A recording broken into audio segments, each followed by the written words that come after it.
Good evening, folks, and a hearty welcome to our drive-in theater.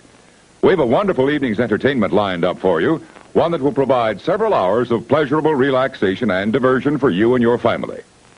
Did you fail to dress up for tonight's show? No tie, an old shirt and slacks, a house dress? Well, don't give it a thought. We're glad you came as you are. We just want you to enjoy yourselves. Don't forget to visit our refreshment center during the intermission or any time. You love the tasty array of snacks we have to offer. So will the youngsters. Everything is quality and so good. We hope you'll make this a weekly visit. Bring the family. Bring your friends. There are always wonderful new pictures to see, delightful snacks to nibble, a gay, pleasant evening for all. Oh, a word of caution. Don't drive over 10 miles an hour in the theater area for your safety's sake. And Mom or Pop, go with the kids when they leave the car. We hope you have a wonderful time. Come back soon.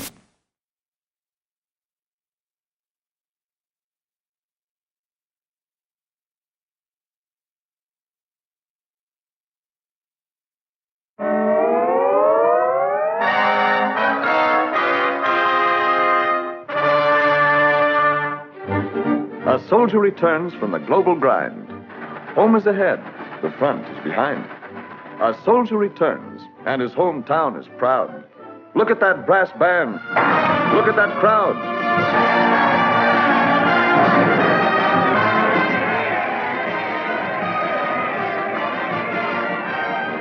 Our returning hero has, no doubt, a million things to talk about.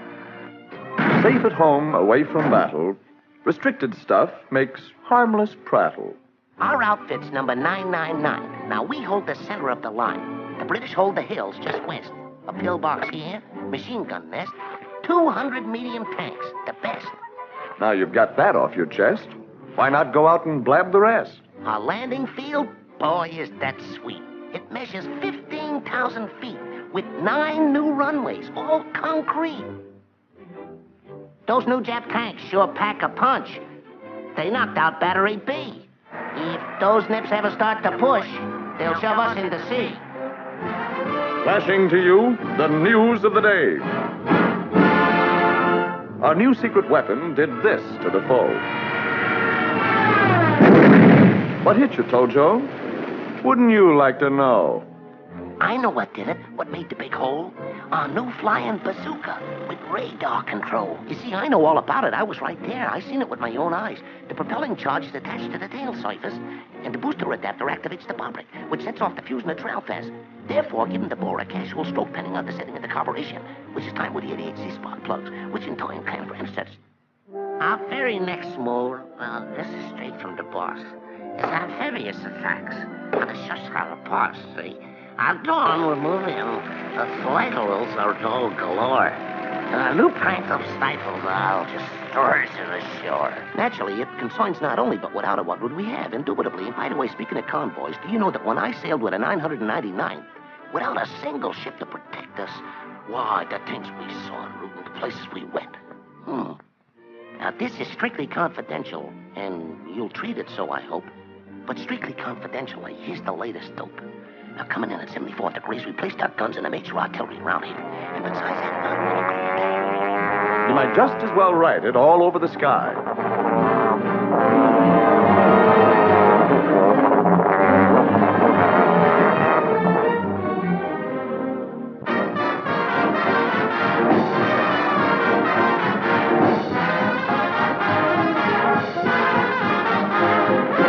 Ladies and gentlemen, the War Department regrets to announce that due to recent leaks and restricted military information, our entire 999th Division has been annihilated by the enemy. The 999th? My own outfit.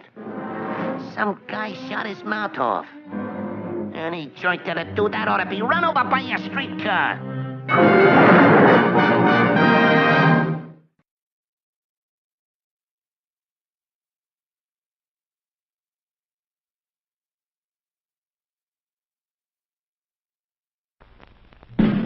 And now, on with the show.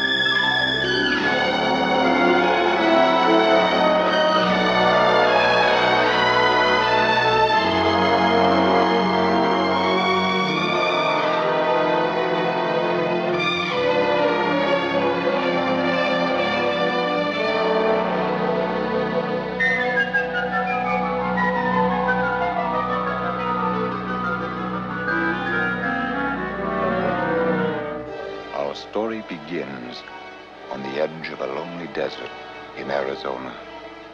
For it was there the brilliant scientist Professor Franz Muller chose to live and work in a great fantastic place he called the castle.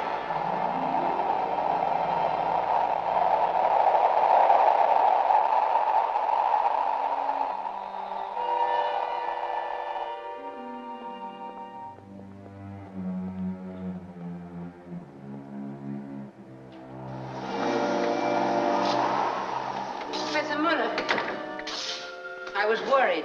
Now, Mrs. Fame, you know what always happens when the professor runs into Phoenix for an hour. Did you have an interesting day, Professor? Quite, Mr. Curry. Thank you, Mrs. Fame.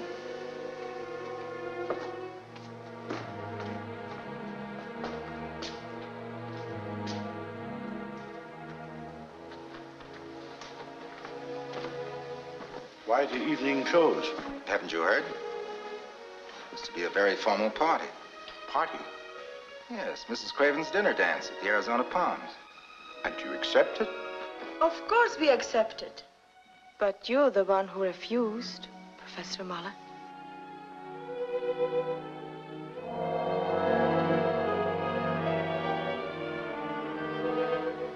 My dear Janice, you ought to know by now how I love society. No, those things are not for me. Besides, I have some work to do. What have you there? Oh, Patrick, look. It's a monkey. It's sick. TB. Where did you find it? Bought it from an organ grinder. Think we can save him? Want to live through the night. Then why did you buy him? Oh. Yes, Janice, another experiment.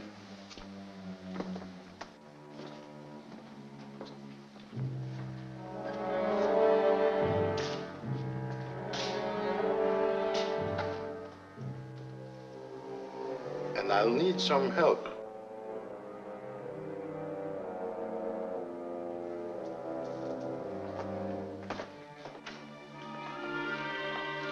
So you won't give up, huh? What? Not until I have proven that the animal and human brain can be kept alive even after death. I shall try and try again until I succeed, or shall die in the attempt. But you already know you can keep the brain alive. I merely think I do. I've never succeeded yet. And if I could prove that, what do I know about the brain itself? Nothing. Can it think? Remember after its body is dead? Could it be made to feel? To hear, perhaps? Or to express itself in some way? To contact the living? And if you did find out, what would be the benefit? You ask me that? Would it not be the achievement of all times to keep the brain of great thinkers, scientists, inventors, authors, statesmen alive? To derive benefit from their wisdom and their thinking power, even after their death? To make them literally immortal? You, of all people, should understand my determination. Just being an authority on the encephalograph wasn't enough for you. You wanted a chance to actually work with it, to prove that it could be practical. Could be. It is practical. You see? Your very belief in that shows how determined you are. Although I wasn't very encouraging the first time you wrote to me. The first time? The first 20 times I wrote you. I thought you might need me, Professor. No experiment could possibly be successful without my 2 loyal assistants, provided that your interest in science still comes before dinner parties. What can I do to assist? I need all necessary instruments for trepanation. Yes, Professor. Get the blood pump ready and the tube connections for the arteries. We'll use the animal's own blood and add hemoglobin in acacia. And get the encephalograph ready for connection. Yes, sir.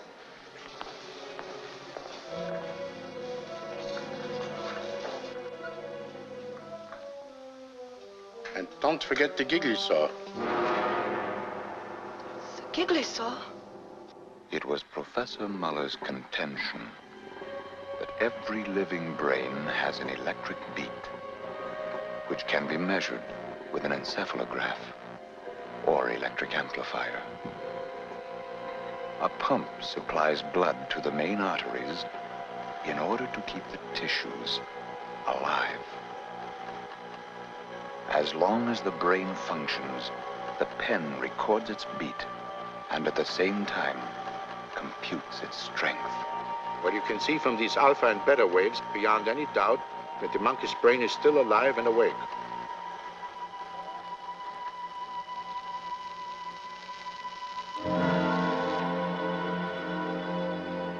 What's this? The waves have stopped. You died.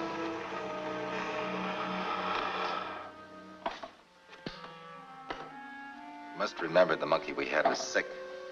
Perhaps if we had an animal that was in perfect health, we might be able to... Perhaps. In any case, I've kept the monkey's brain alive for 1 hour and a half after the animal's death. That is a tremendous step forward in my experiment. And what I did with the simian's brain, I could do with the brain of a human being, if I had one.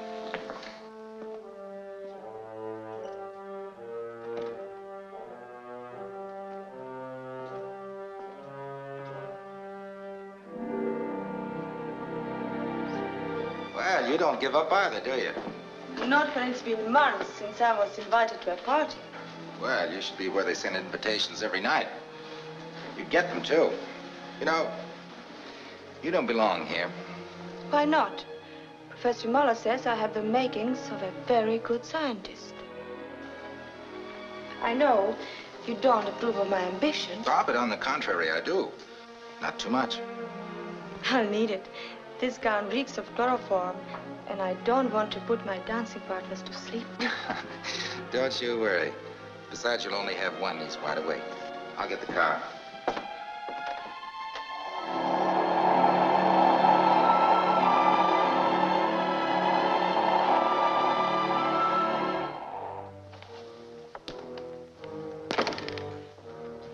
Yes, we are going to the party, in spite of you. In spite of me? It was clever of you to arrange that emergency experiment. But your timing could have been much better. My dear Janice, you seem to misunderstand my interest in your welfare. Do I? I only watch over you the way your father would if he were still alive. When Father didn't approve of a young man, he said so. He never tried to be subtle. Now you are being unfair. And if I was subtle, it was only because I know very little about Mr. Corey's background. And when you make a choice, Janice, I want it to be the right choice. I want you to be happy. Professor Muller, shall I serve dinner now? No, thank you. Send me a sandwich to the lab.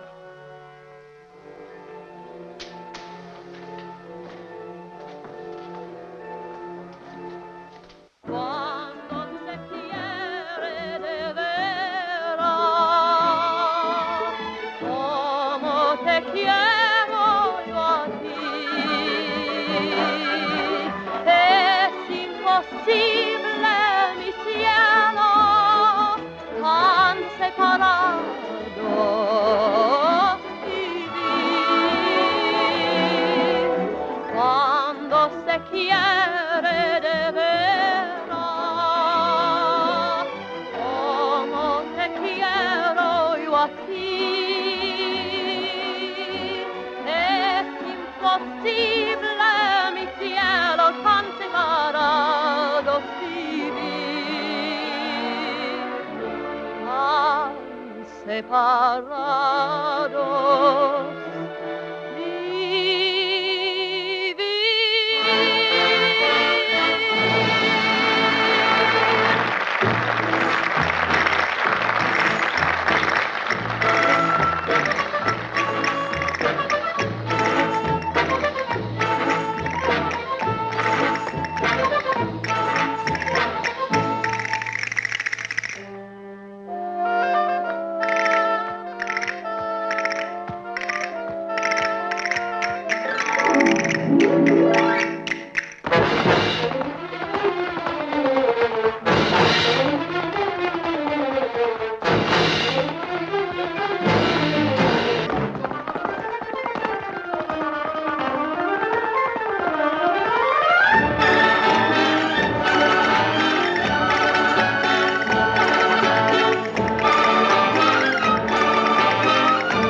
hope you don't mind, Janice. No, but... You know, every time I want to talk to you alone, there's always so many people around. Yes, I know. Especially at the castle. Well, the castle's a very strange place. What with our work and all. And Professor Muller. No. The lady in black. Tell me, Janice, how does Mrs. Fame manage to be in so many rooms at the same time? Why blame her? Professor Muller is the one who told you to stay away from me. Well, didn't he? Well, he did imply that when your father died in Czechoslovakia that you were left to his care. He makes his interest sound so paternal, doesn't he? Telephone, Mr. Corey. Professor Muller. Put Mr. Corey's call on this extension, please. Hello? Hello, Corey. I'm sorry to disturb you. Never mind about that. What's the matter? What's happened? A plane crashed a few minutes ago near the ranger station. There's only one man on duty, and he couldn't locate Dr. Martin, so he called me. I was going to start immediately, but there's something wrong with the starter of my car. As long as you have the station wagon, I thought you would be glad to help out. I'll leave right away. Goodbye.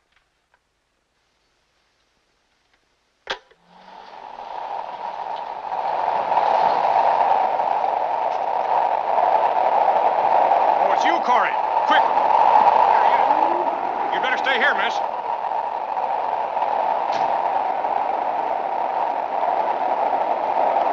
Only 2 men in there. I think one's still alive.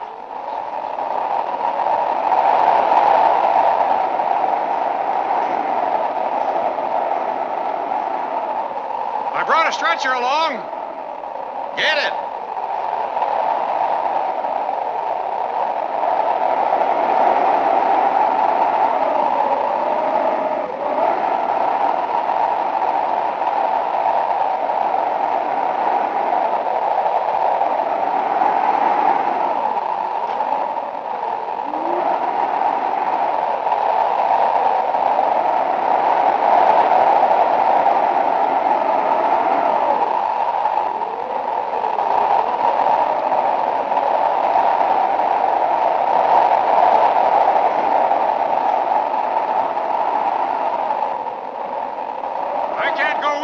I'm the only one on duty here.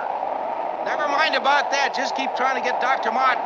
What'll I tell him? Tell him there's a chance to save this man's life. We'll be at the castle. All right.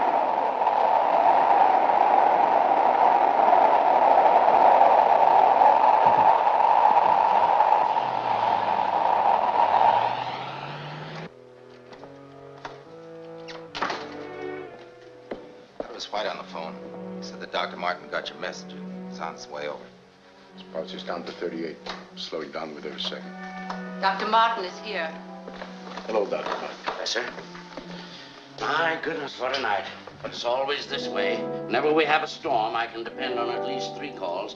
Tonight I have 4. There's still Mrs. Baxter up the road with a broken leg. Quite a place you have here, Professor Mueller. Looks like you have everything I'll need in case we have to have an emergency.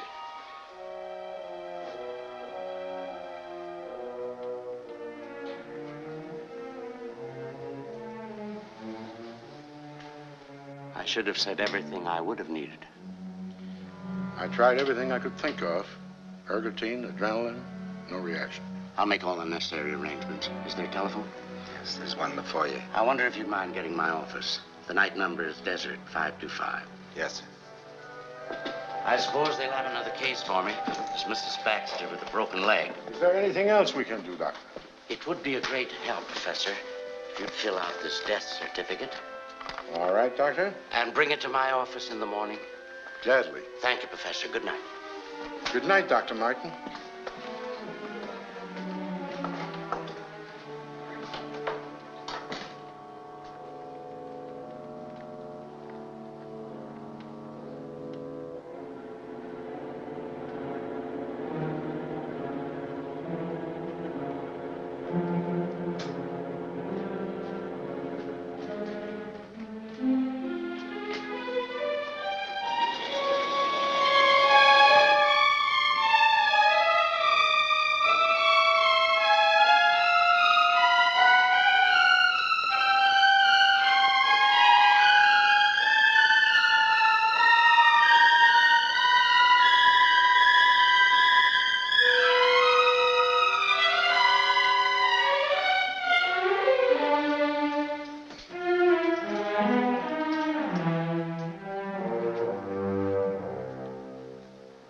best you can. Take them a little while to get here. We'll wait up for him, Doctor. Good night, sir. Good night.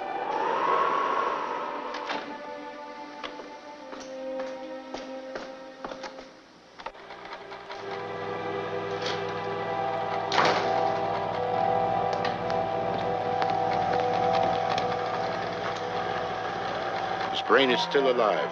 That's impossible. Look for yourself. Look at the waves. Look at the bulb.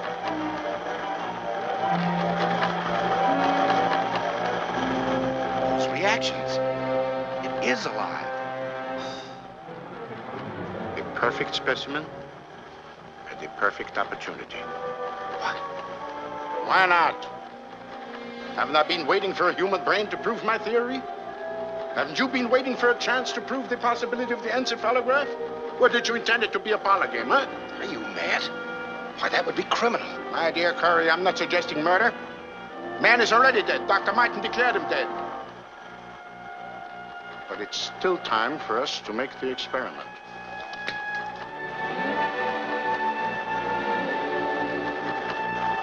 So sterilize the instruments. Sterilize? What for?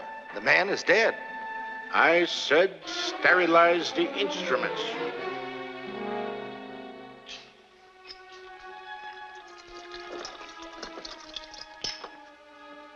I thought Dr. Martin might need me. I want some instruments sterilized, please. Where is Dr. Martin? He's not here. He's gone.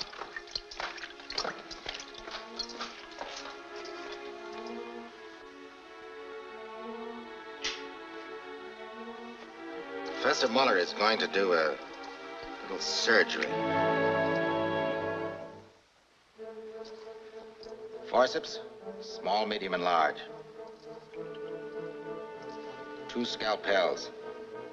3 hemostats. Giggly saw.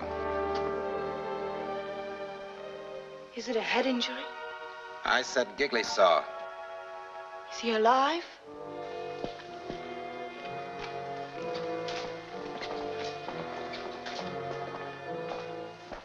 Patrick, you didn't answer my question.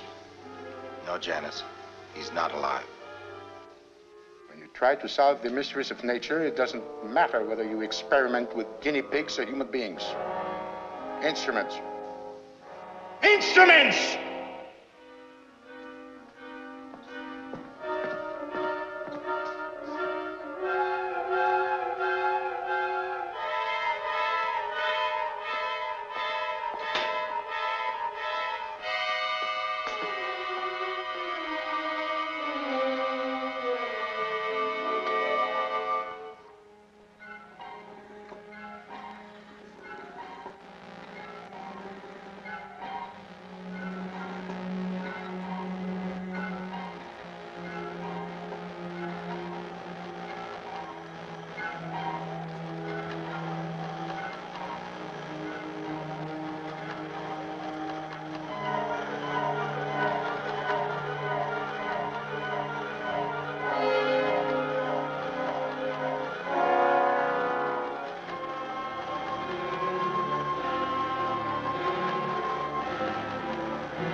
What time is it, Corey?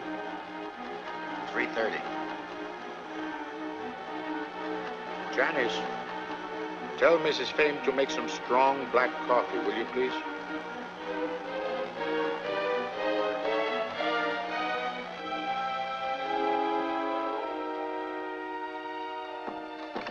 Well? They would like some strong black coffee.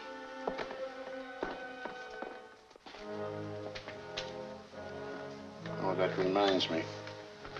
Fill this out, Corey, will you? Death certificate? Oh, yes. Dr. Martin left it. Who's going to sign it? Dr. Martin, of course. All you gotta do is fill it out.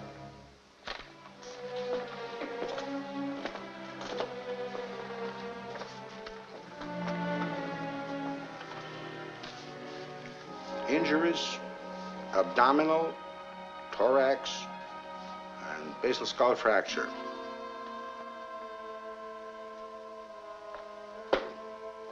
Cause of death, internal hemorrhage. Don't you realize what you did is against the law? It's illegal. Don't you realize it's what we did? Who was this man? Let's see.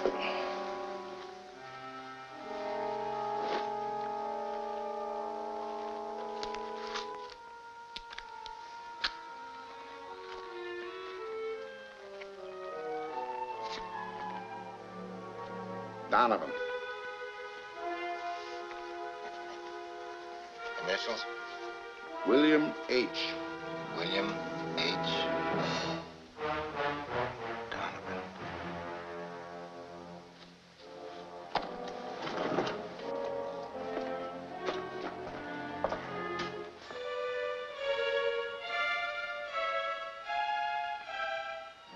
So you think it's just a matter of getting Dr. Martin to sign a death certificate, do you? No, it can never be that simple, not now. Because you, my dear Professor Muller, beg pardon, we, have just stolen the most illustrious brain in the entire country. The brain of William H. Donovan. My goodness, I can't believe it yet. I never thought I'd live to see the day when I declared the great W.H. Donovan dead. Yes, you're quite a celebrity, Dr. Martin. I don't like it a bit. Newspaper reporters calling all morning, people asking questions. Well, Doctor, I know you're a busy man, and as there's nothing else we can do... No, there's something else. Mr. Donovan's wife and his attorney are in the waiting room. They'd like to ask you a few questions. Of course. Another reporter, I'll bet you. Excuse me. Hello? I'm Professor Muller. This is my assistant, Mr. Corey. How do you do? Well, I'm Eugene Fulton, Mr. Donovan's attorney. This is Mrs. Donovan, gentlemen. How do you do? How do you do, Miss Donovan? I understand from Dr. Martin that it was you who braved that storm to bring Mr. Donovan from the plane. Yes.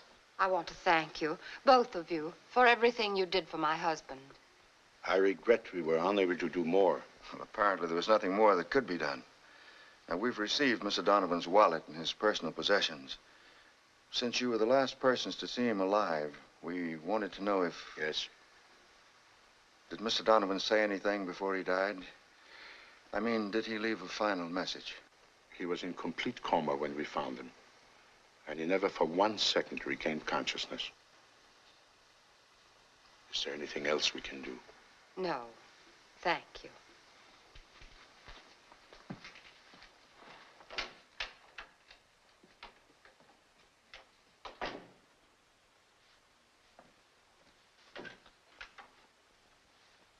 Corey, Yes?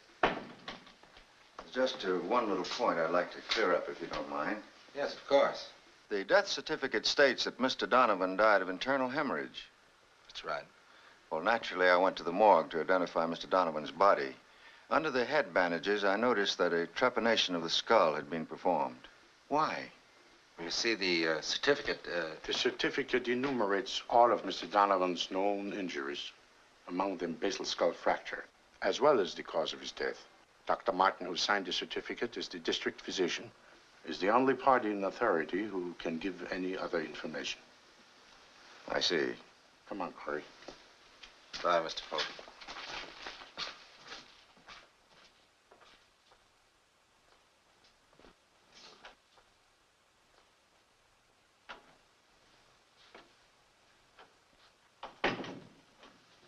Well? Corey seems to know something. Something that Professor Muller won't let him tell. Oh, nonsense, Jean. If W.H. did say something before he died, why would they want to keep it a secret from us? That's one of the things I want to find out. What do you say we miss the plane?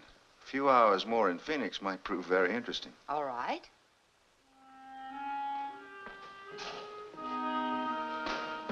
Janice, you haven't been in the lab all day. Patrick, let's get away from here. Just as we're starting the great experiment. Great experiment. You don't want to be a part of that. I didn't hesitate being a part of it last night. Why should I run out now? You wouldn't be running out.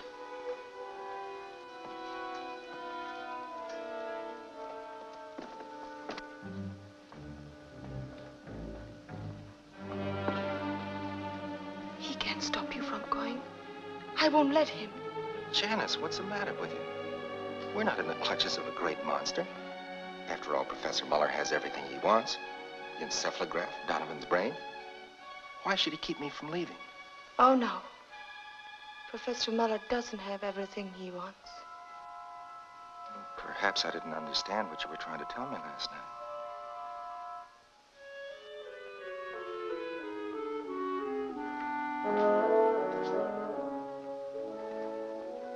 He couldn't feel love. It's his sense of possession. Compared to what happens on the outside of the laboratory, the experiment is a pretty dull thing. Janice, we're getting out of here. Oh, Patrick. Not abruptly, of course, but as soon as we can. I think I'll go in there now and start breaking the news gently.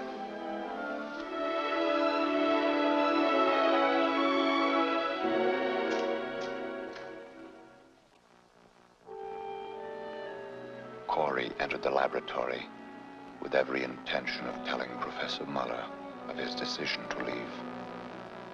But Muller's absorbed manner caused him to hesitate. And as he waited for an opportunity to speak, his own interest in the encephalograph was again aroused by the fact that the lines on the paper were strong. The brain was alive. Curiously, Corey watched. Then his curiosity turned to fascination. That same fascination erased all thought of Janice and bored deep into his scientific mind, intriguing his undying ambition to be at least partly responsible for an important contribution to science.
I heard a noise.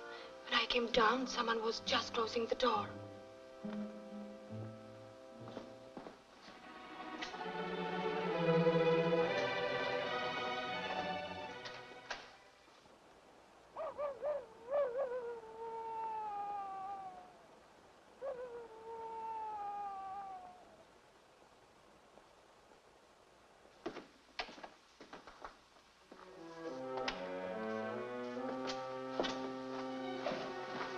Nothing. But I saw the door closed. It was probably Mrs. Fame taking a midnight walk. I'm afraid. But I tell you, it was nothing. Oh, not because of that. I'm afraid of just being here. Did you say anything to Professor Muller about going away? I'm not going, Janice. And don't you leave either. Don't ever leave.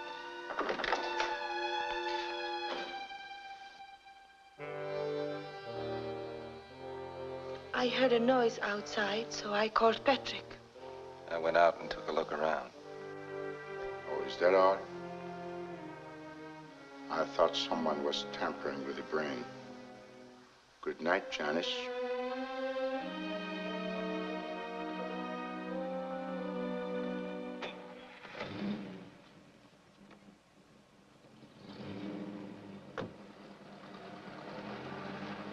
Were you in the house?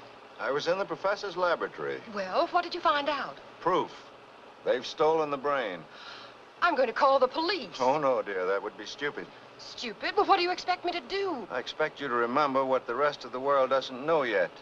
That the fabulously wealthy William H. Donovan left you without a dime. But you were so sure that there was money hidden away. I am sure, dear. That's the reason we can't take a chance of notifying the police yet.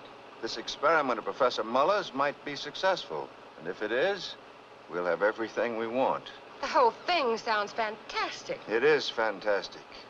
Almost as fantastic as the life and death of William H. Donovan.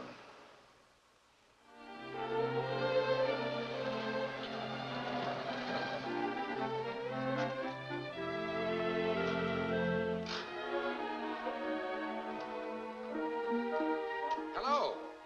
Hello, Patrick.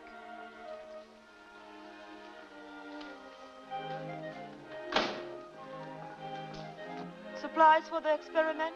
Yes, I was lucky. Got everything we need.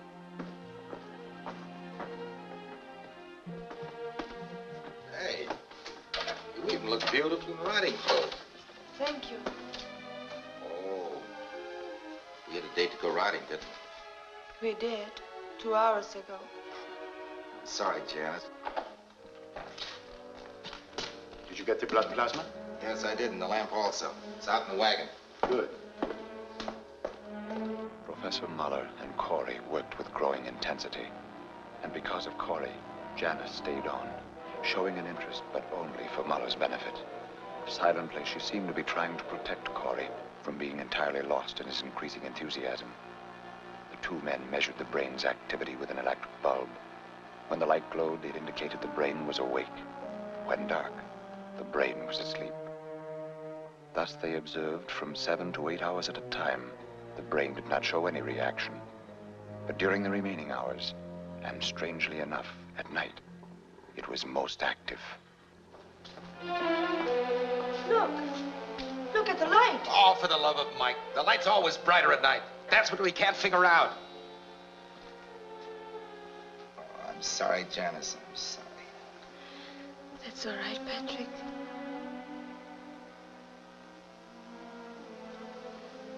Yes, it is strange. You know, if we only knew something of Donovan's habits, we could do some research on the man. Good. Call up the Excelsior Clipping Bureau. Have them send us every word that has ever been printed about William H. Donovan. Here it is. Here's the reason. In this interview, Mr. W.H. Donovan says, "It has always been my habit to use part of the day for sleep, because I work better when the rest of the city has retired, in those still silent hours after midnight." This explains what you wanted to know, doesn't it? That explains the light. But the greatest question still remains to find ways and means of communication with the brain.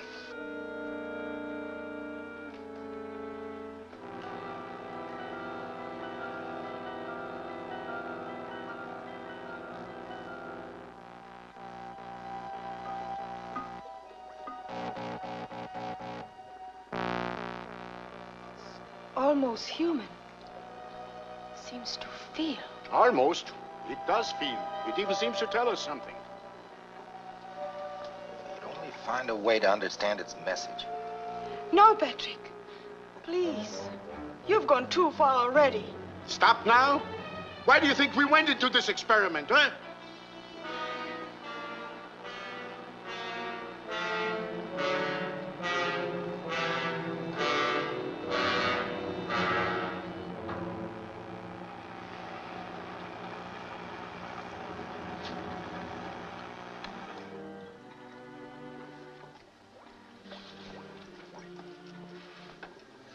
You know, if we could figure out a way to contact the brain through, Morse code. What makes you think Donovan knew Morse code, huh? I don't care whether he did or not. He could be taught. A brain that could think and learn. And even if it could understand, how could it answer us? We can't decipher these waves. Oh, that's right. There's no way of decoding it. What about telepathy? Telepathy? Why, yeah, it's not impossible. We know positively that every human brain produces and discharges microwaves which travel through the medium of air until they reach other brains in a receptive state on the same principle as radio waves sent by a transmitter are received by radio sets. Yes, but how could we apply that theory to this? If we could strengthen the brain, overfeed it, so to say, the electrical output would increase, which would favor telepathic transmission. But I still say, how could we apply it?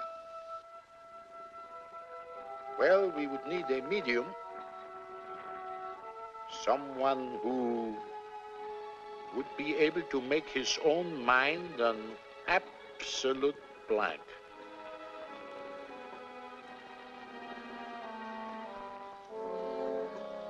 In that case, Donovan's thoughts might transmit themselves.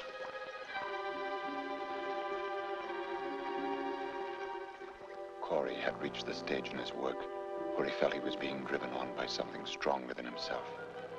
Night after night, he would stay on in the laboratory long after Muller had retired. Finally, he moved a cot into the room so that he might remain constantly near the experiment. Between fitful hours of sleep, he worked feverishly.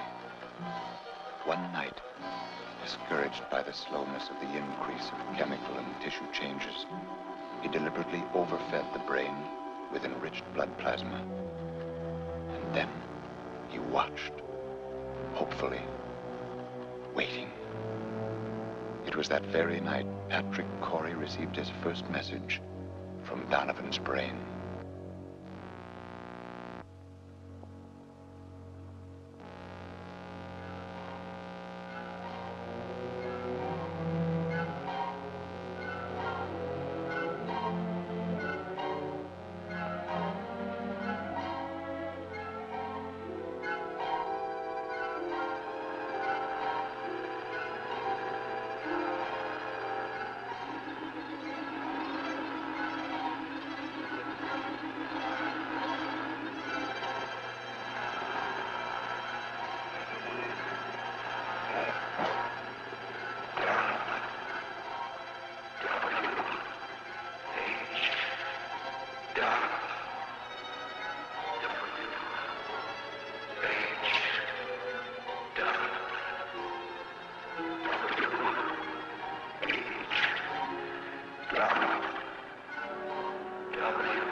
Good morning.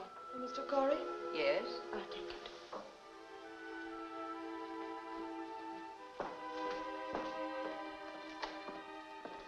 Thank you.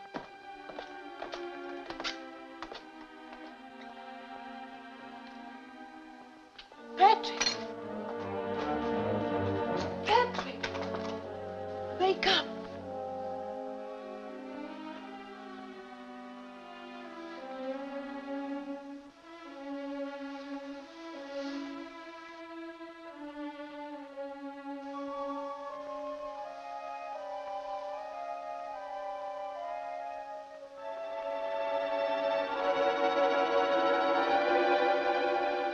Janet, look, I contacted the brain. Of course it was written by me, but it's the exact signature of W.H. Donovan. Don't you see the scrawl, the hard H, and the flourish on the end? And you've written it with your left hand. But still, that isn't sufficient proof that it was Donovan's brain that influenced you telepathically. You and I happen to have read Donovan was left-handed. And you have seen his signature in facsimile in some magazine. So therefore it could be autosuggestion or self-hypnosis. Patrick, what Professor Muller is trying to tell you is that your imagination is running away with you. That's what you asked him to tell me. No, Patrick, that isn't. Please, Janice, don't say any more. It's obvious you don't want to help me. Oh, please go away and leave me alone.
Patrick is gone. I've got to stop him. Perhaps you received another telepathic message. Please do something. If I put some morphine into the bloodstream, it will stop the brain activity for quite some time.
Patrick, what happened?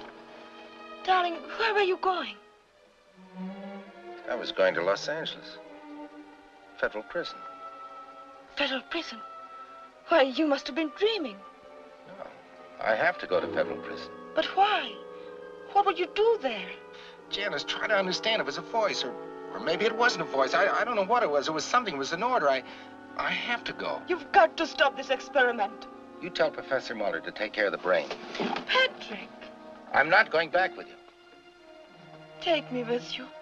Janice, Professor Muller will need a new assistant more than ever.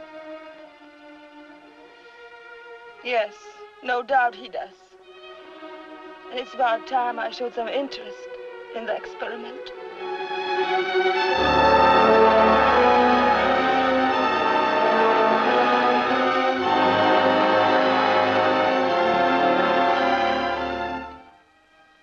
Mrs. Donovan will see you in the library.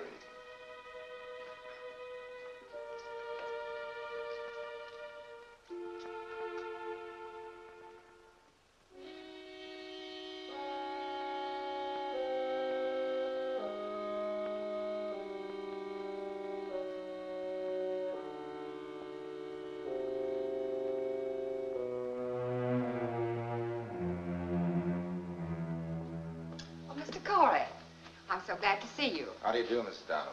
Please sit down. Thank you. Cigarette? No, thanks.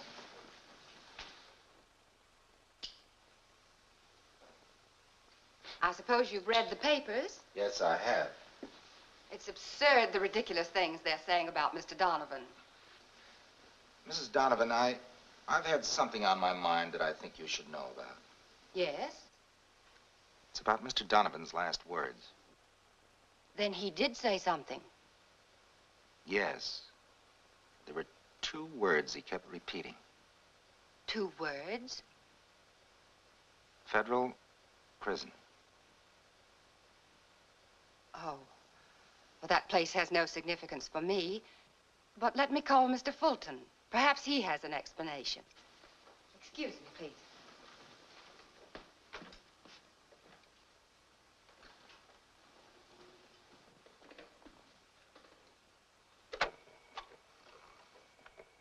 Therefore, I find it impossible to give you a definite answer at this moment. I'm going east today. I don't know how long he's staying, but I'll try to find out. Yes, I'll take care of it. Goodbye, Jean.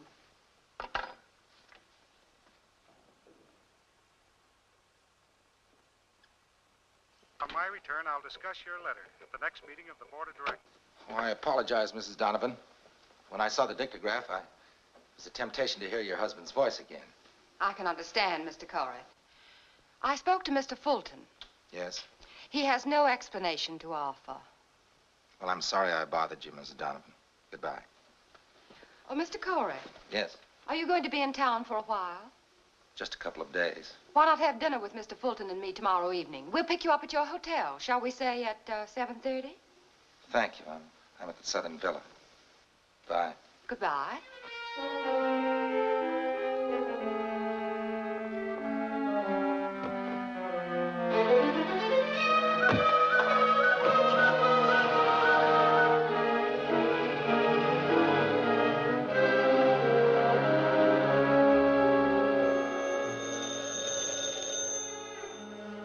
Yes? Ready with your call to Phoenix, Mr. Corey. Just a moment, please. Thank you. Hello? Hello, Janice. This is Mrs. Vane. Oh, Mrs. Payne, this is Mr. Corey. May I speak to Miss Farrell, please? I'll call her.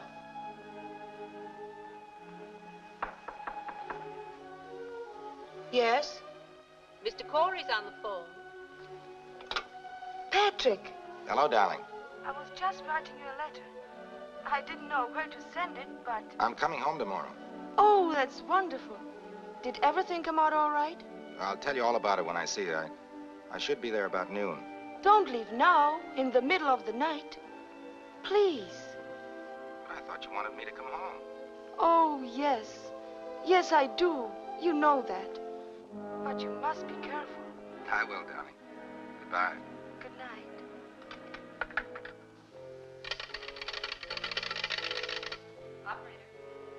Alberta, I was just talking to Los Angeles. I was cut off.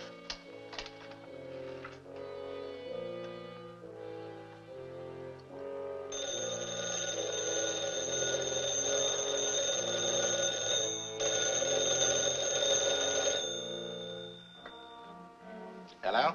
I've just heard your plans. It seems you're very willing to sacrifice everything we've been working for by coming home now. Well, I did have a chance to hear Donovan's voice over the dictograph, and it was the same voice I heard last night, and that was all. I haven't been able to contact the brain since. No wonder. I've administered some morphine to the brain after you left. Naturally, it was in no condition to contact you. In fact, it is still sleeping soundly. Well, in that case, I hadn't better hurry home. It would be only fair of you to stay at least another 24 hours to give the brain a chance to contact you again. Janice is expecting me. I better let her know. Don't worry, I'll explain everything to Janice. And call me if you have any news. All right, Corey. Good luck. And good night.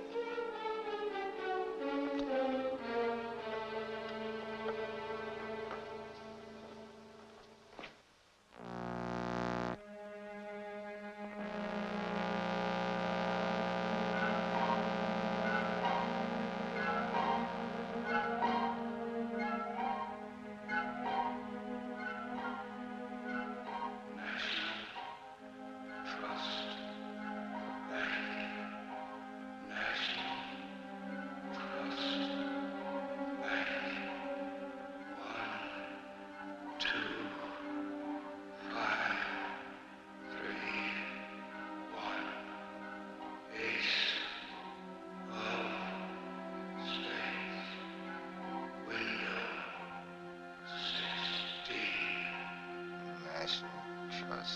Dame. 1, 2, 5, 3, 1. Ace of spades. Wind of 16.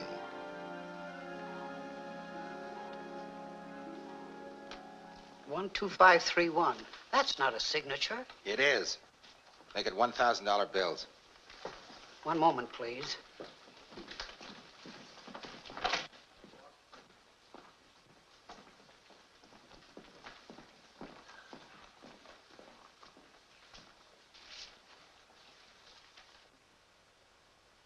The manager wants to see you, please.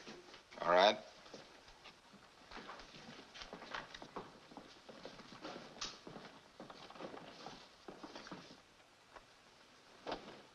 My name is Phipps. I'm Patrick Corey. This is Mr. Manning. Would you mind answering a few questions, Mr. Corey? Is there anything wrong with that check? No. We've compared this number with the original number, which stands for the signature. It's correct. Also, the ace of spades in the corner. And you, Mr. Corey, opened this account? It seems so. Could I see your identification, please? This account has puzzled the bank for years. 5 years ago, we received a large sum of money with the order to open an account. This is the first check that's been drawn against it. Well, Mr. Phipps, this is Patrick Corey. Give me the money. I'm in a hurry. You want it in $1,000 bills? In $1,000 bills. All the $50,000? All of it.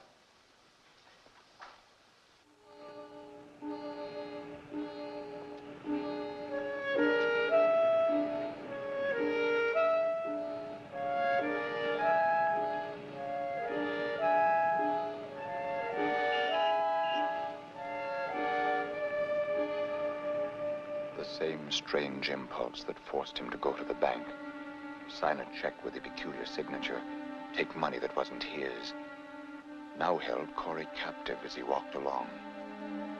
What should he do with the money? He tried to blot out his own thoughts so that the brain could prompt him. And then, quite suddenly, it did.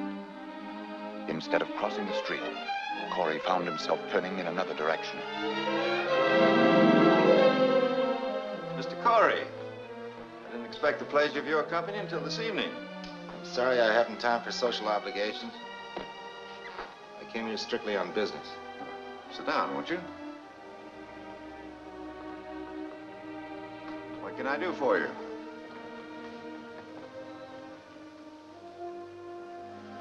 I understand you're a very shrewd man, Mr. Fulton. A lawyer has to be.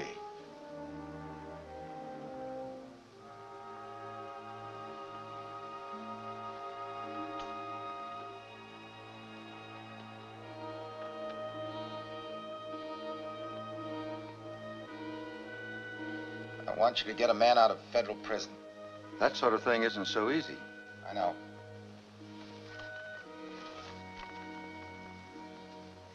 This'll help. I don't operate the way you seem to think, Mr. Corey. Then I'll have to get another lawyer. Very well.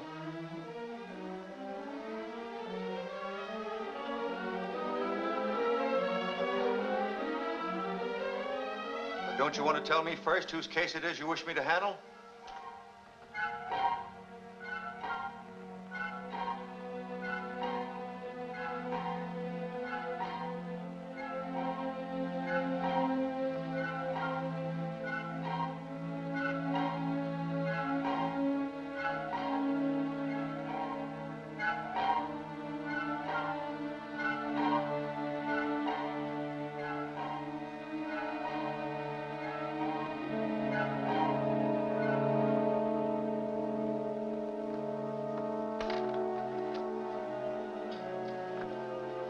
Collins. That man's been convicted of murder and sentenced to death. It's hopeless. It isn't hopeless. Money's no object. Well, I must know more about this. What's your interest in the case? Strictly personal. All you have to do is follow my instructions. Well, I can't make a decision now. You'll have to give me time to think it over. All right, tomorrow morning.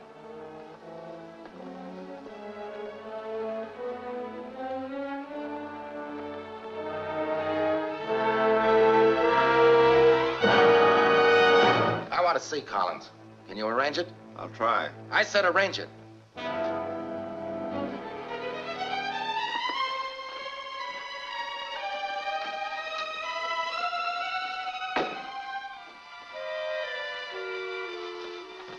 report to me again tomorrow.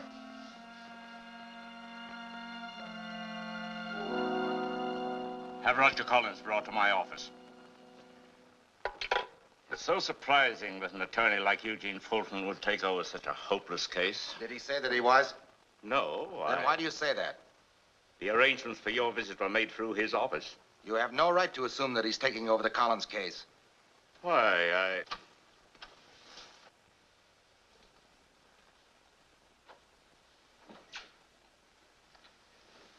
Roger, this is Mr. Corey. Hello, Roger. I don't know you. You don't? No, of course you don't. And I don't want to see any more psychiatrists or pathologists or whatever you call yourselves. I don't want to see any more of you. But I want to help you, Roger. Sure. That's what they all say. My lawyer tells him to say that. He's trying to prove I'm insane now. But you're not. You're not guilty either. You believe me. Somehow I can tell you, you do believe me. I've always known you were innocent. Then why didn't you help me before? Why didn't you stop them from sending me here? It's not too late, Roger. Is there anything you can tell me that you didn't tell them at the trial? No. Why should there be? I've never lied. I was always honest. Can't anyone ever understand that? I didn't murder him. I never liked him, but I didn't murder him. Who didn't you like, Roger? Why, my stepfather, of course. Who do you...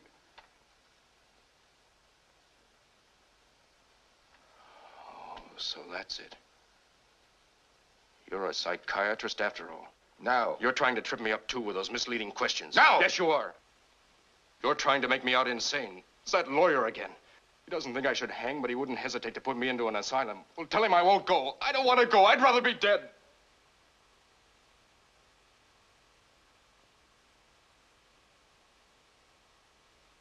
And for the kind of tricks you pull, I wish you were dead, too. His stepfather. What did you say, Mr. Corey? I was just trying to remember something. Thank you, Warden. No, not at all. You see, it's a hopeless case.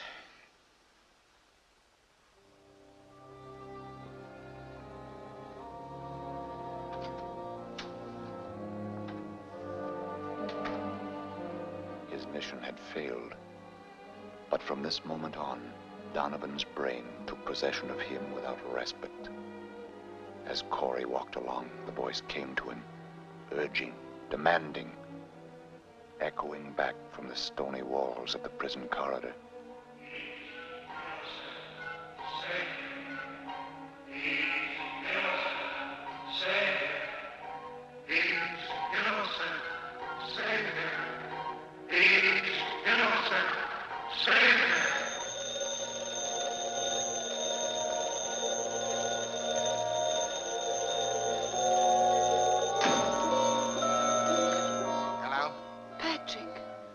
I'm so glad I found you.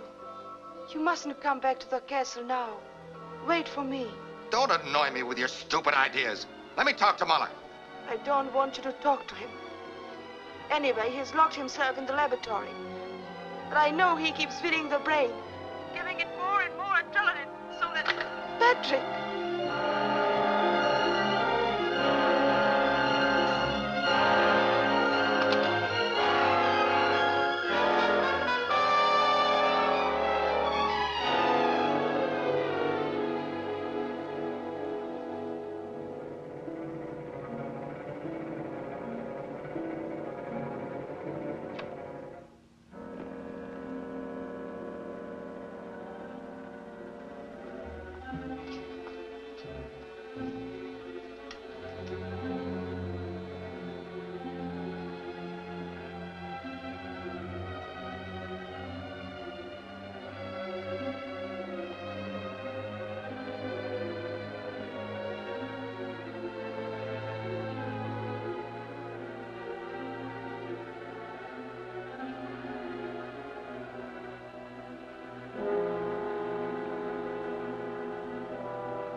What are you doing?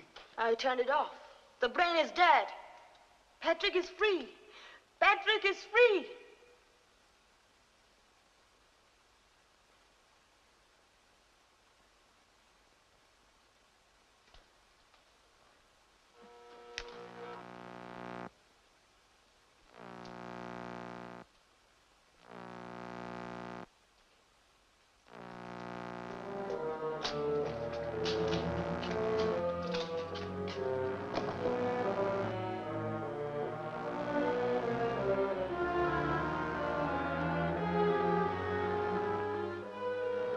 So you thought you could stop the brain, kill it, by merely turning off the current, didn't you? The idea wasn't bad, although your intent was malicious. But look. Look. What you unintentionally made me discover. Just look at the bulb. It's glowing. The brain is alive, awake, and working, independent of electric current, self-sufficient. You mean nothing can stop it? Nothing but the physical destruction of its very substance. Physical destruction. Please let me. I want Patrick to be free. I don't. Why should I? You monster!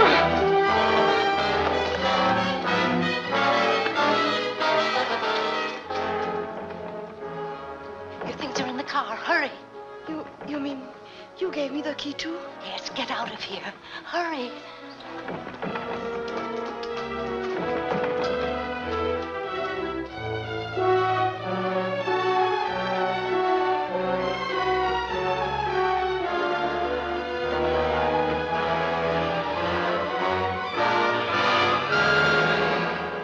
Why are you so determined to establish Collins' innocence? I'm not paying you to ask questions. What are you going to do about this case? Well, I've been doing some research. I found several witnesses that might prove difficult. One in particular. I believe they called her the star witness at the trial. Who was it? Oh, it was just a child, 13 or 14 years old. She lives next door to the house where the murder occurred. But she came forth with some very damaging testimony against Collins. Give her parents some money and tell them to take her over the state line. But you can't bribe people to do that. You can't pervert justice. You just can't. I can. I can buy anything. I don't want the girl found until Collins is freed.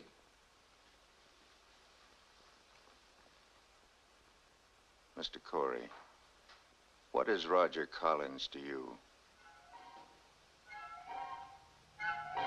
I told you I wasn't paying you to ask questions. That's my privilege. Mr. Fulton, what did you say the name of the star witness was? Oh, yes, Mr. Corey. I'll tell you the whole story.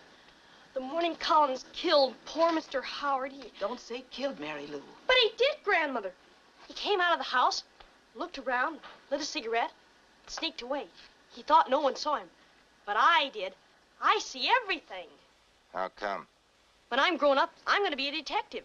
You know, they're hiring girls now. Imagine, Mr. Corey, the crazy ideas the young folks get these days. When I was young, we thought of other things. Why not? She might make a very clever detective. Well, there's one thing I must say for Mary Lou. She has an amazing memory. Why, only just yesterday, she remembered something else.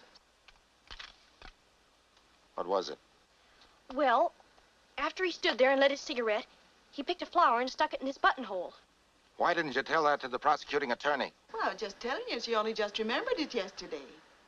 That's what the girl told me. And that makes her our star witness.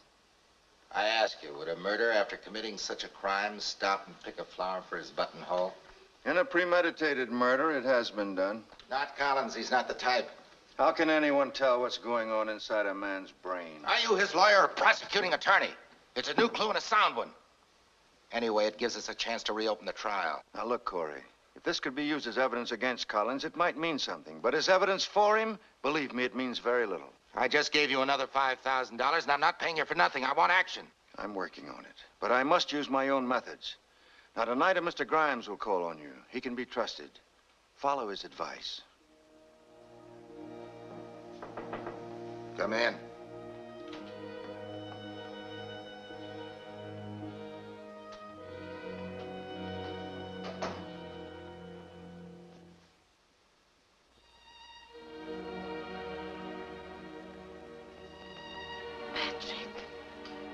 Why did you come here? What do you want? How can you say that when you need me so much? I don't need you. I don't need anybody. How can I help you? What can I do? You can't do anything. Get out! I've tried to destroy the brain, but Professor Muller...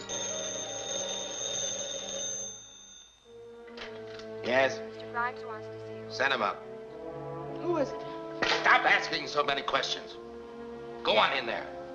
Go on!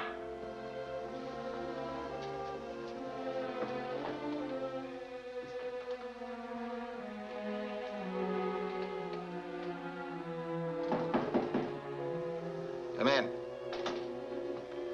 Corey?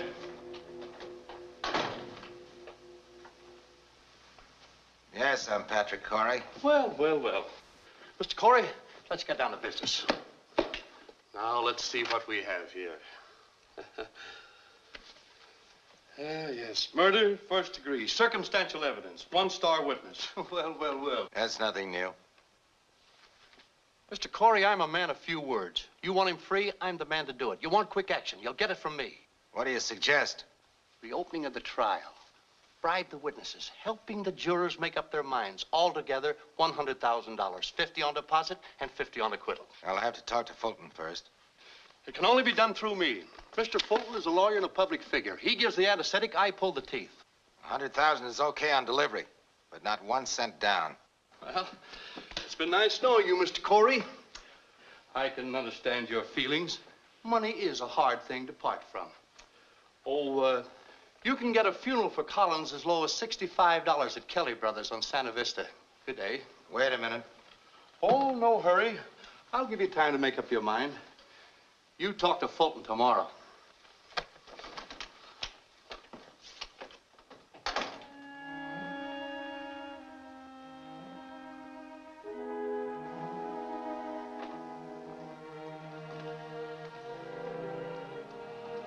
It isn't you who's doing all these terrible things. It can't be you. Patrick, can't you see you're beginning to think like Donovan? It's just like being hypnotized. Wake up. Please wake up. So you've been listening, huh? That's why you came here, to interfere, wasn't it? I came here to help you. And that's what I'm going to do. Somehow.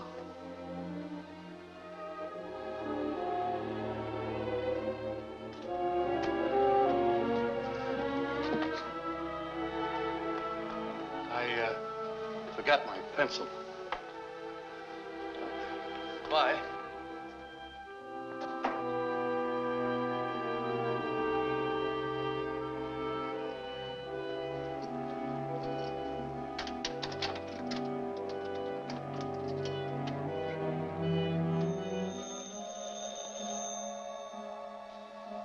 Hello? Mrs. Fame, I must talk to Professor Muller. He won't come to the phone. He won't talk to anyone. But it's been impossible for me to even reason with Mr. Corey. I've thought of going to the police, but I'm afraid of what might happen. Oh, please, Mrs. Fame, please. I've got to make Professor Muller understand. It's too late now, Miss Farrell. He won't even see me. He keeps the door locked. I think the brain is beginning to take possession of Professor Muller, too.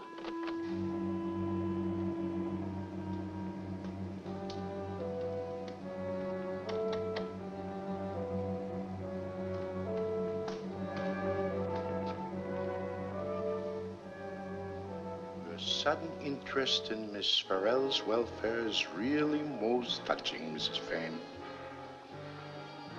But you wouldn't tell her the real reason for your interest, would you? You wouldn't tell her that you've been jealous of her ever since the first day she arrived here? And that you've tried to get rid of her ever since until you finally succeeded? You old, malicious, jealous fool, you!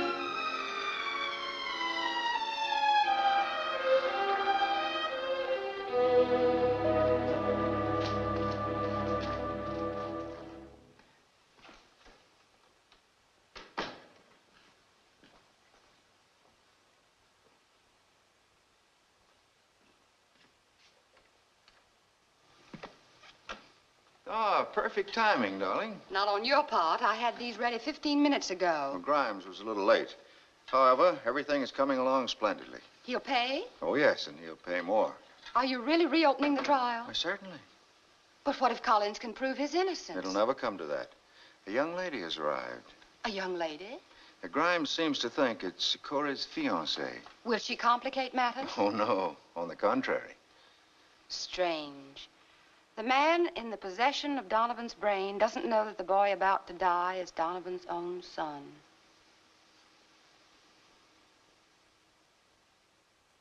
I want results. I paid Grimes all the money he wants. Now I want action. I can't understand how a man with your background can lose his balance so easily. Have you seen the morning papers? No. Well, look at that.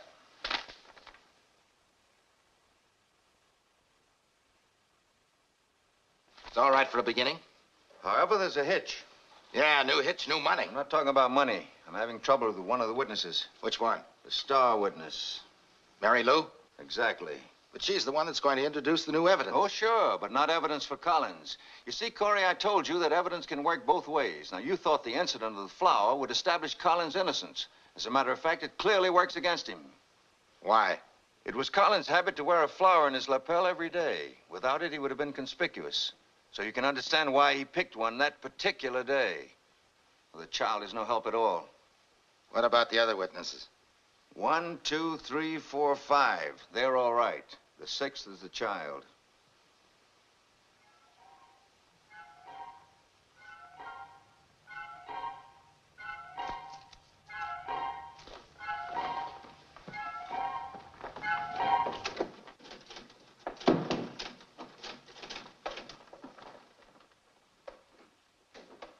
That was Mr. Corey.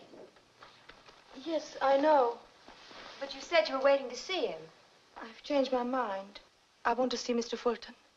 Immediately. What is your name, please? Janice Farrell. Miss Janice Farrell to see Mr. Fulton. Send her in. Yes, Mr. Fulton. Go right in, Miss Farrell. Thank you.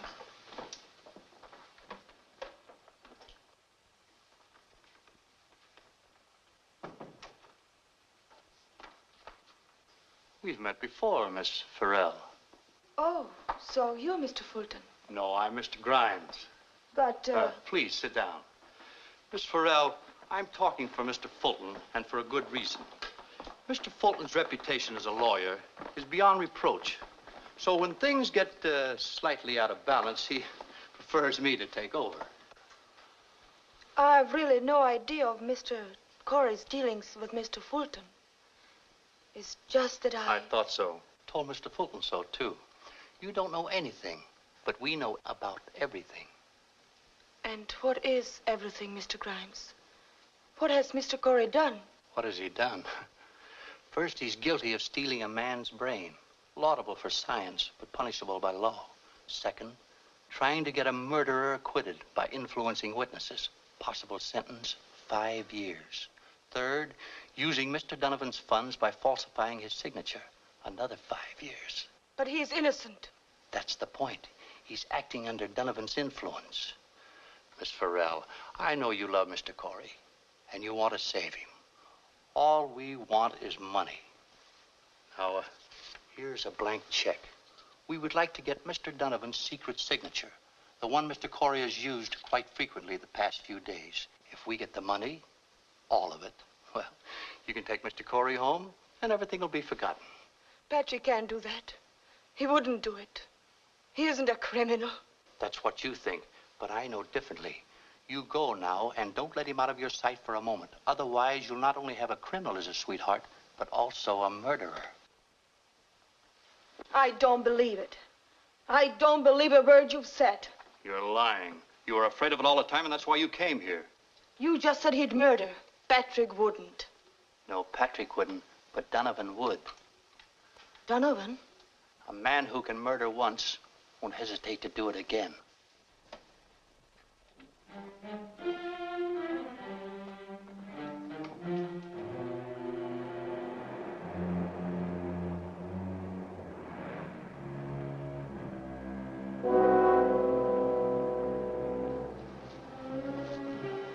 I want you to come with me. I said, come with me. Where to? Where are we going? I want you to meet someone.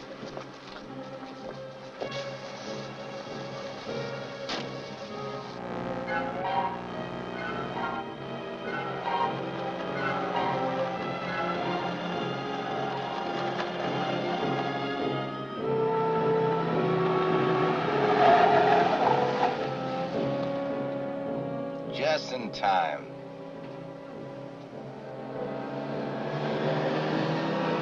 I don't see anyone. You will.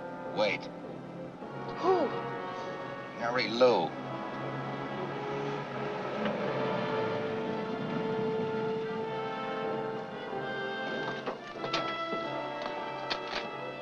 There she is now. Bye, kids. Bye, King. See you tomorrow. Bye. Bye. The smart little girl that observes everything. The bright little girl that wants to be a detective when she grows up. The clever little girl that...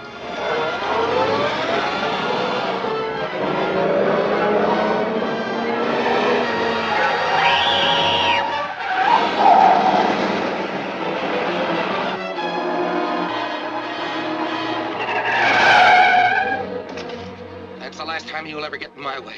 You're trying to hang him too, and he's innocent. Patrick, don't you remember who you are? You're conspiring with Fulton. Fulton's conspiring with Grimes. You're all in my way. You're all my enemies. We're not your enemies. You saw the world in the wrong focus. You believe people are against you. It was not true. Believe me. It was just an obsession, Patrick. I'm not Patrick!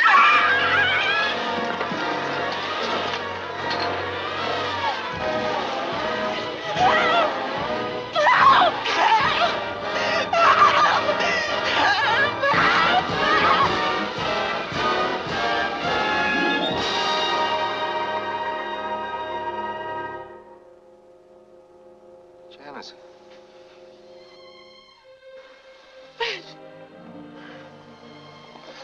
Patrick, you're free. I'm not free. Take me back to the castle. You see, Fulton always knew that Collins was innocent, and so did Mrs. Donovan. They didn't want another heir because in the event they could use Donovan's secret account. Another heir? Yes, you see, Collins was Donovan's son by a former marriage he didn't tell anybody about. Well, Howard knew because Howard acted as Collins' foster father. And who is Howard? The murdered man. He was Donovan's secretary. He knew all about his detours to power. So it must have been Donovan who actually committed the murder. But why did Donovan kill Howard? Because he wrote the life story of Donovan, and Donovan didn't want it published. Well, he made him an offer, and Howard turned it down.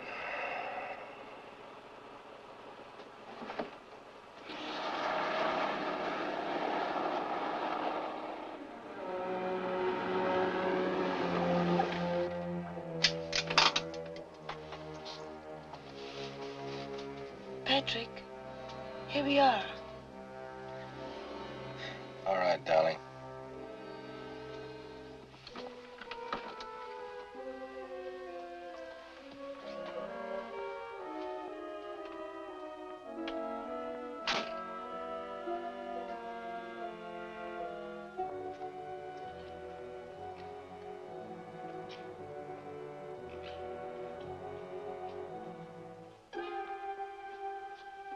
She's asleep. What about the brain?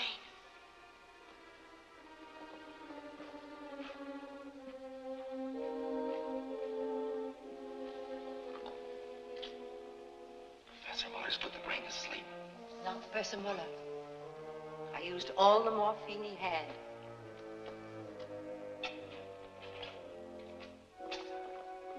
At what time? About 2 o'clock this afternoon. That was... But Patrick, if the brain is asleep, that means... Means it's time to put an end to it. No, Mr. Curry. Not yet. Not when we're so close to success. I don't want any more. I've had enough. It isn't a question of what you want. Your little experience in Los Angeles was just the beginning of our experiment. It's your experiment. You're the one who... Please, please, I want to be free. I want to be free to live my own life. Yes, free to be with Janice. Yes, yes. No!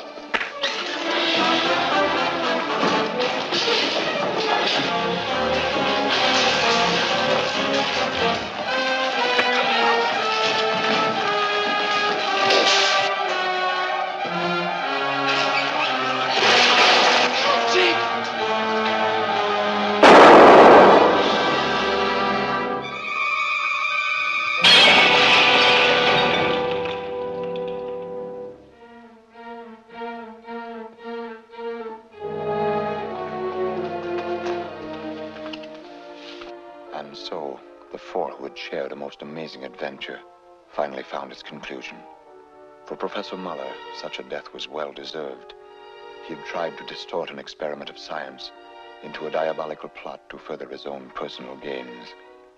Following a brief trial, Mrs. Fane was acquitted, but Patrick Corey, although he helped to free Roger Collins, was obliged to serve a short term in prison for his part in the experiment. However, Janice was waiting. So after all, there was a happy ending to his experience.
What is it? Say, what is it? Hey, why, it's Buttercup. Popcorn, add sweet cream butter to hot popcorn. Mix it up, wrap it up, Buttercup is born. It's delicious. So nutritious. It's a taste delight. It's so munchy, crisp and crunchy. You'll enjoy each bite. Eat butter-drenched Buttercup popcorn at its best. Served in a king-size cup. It beats all the rest. Show starts in 9 minutes. Here's a new taste treat. The corn dog. Plump, juicy wieners are dipped in a thick, golden Southern-style corn batter that seals in all their freshness and flavor. If you like hot dogs, you'll love corn dogs. Everybody does. Try a corn dog with your favorite beverage. At the refreshment corner now. Corn dogs.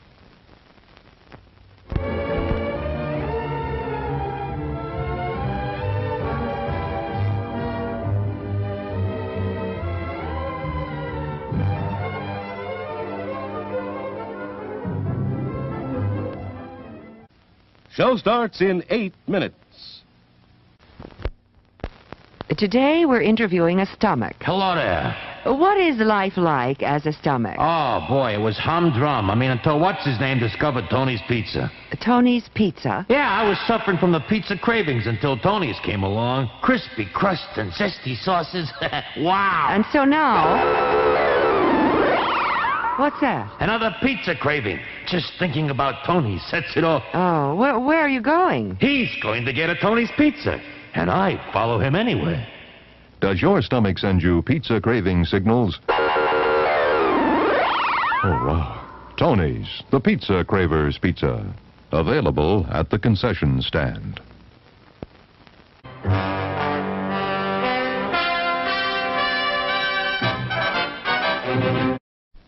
Show starts in 7 minutes.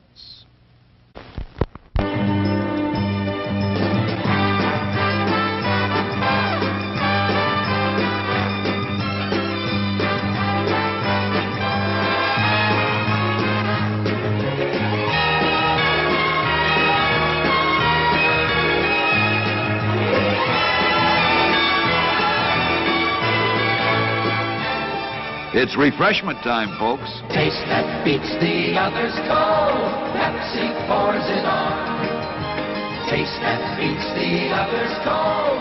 Pepsi pours it on. Yum, yum. It's a meal in itself. Our all-meat super dog. Enjoy one now. Show starts in 6 minutes. Men, there's a drive-in movie full of juicy people. Wow! It's a trap! Help! It's Pick!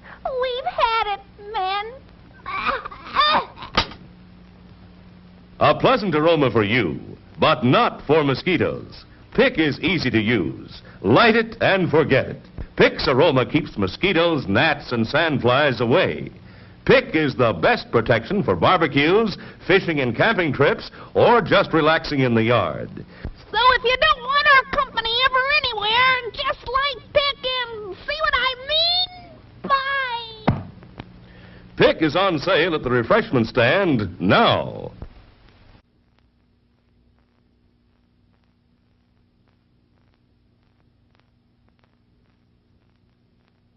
Show starts in 5 minutes.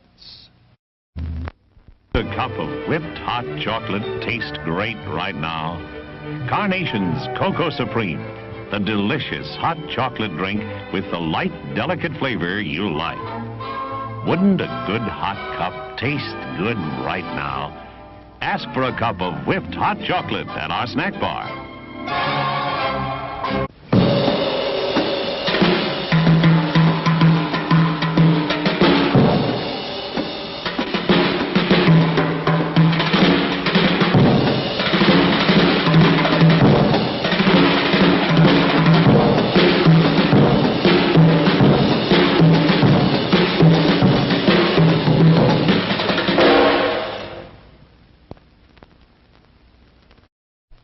Show starts in 4 minutes. Yum, yum. It's time for a tasty and refreshing snack.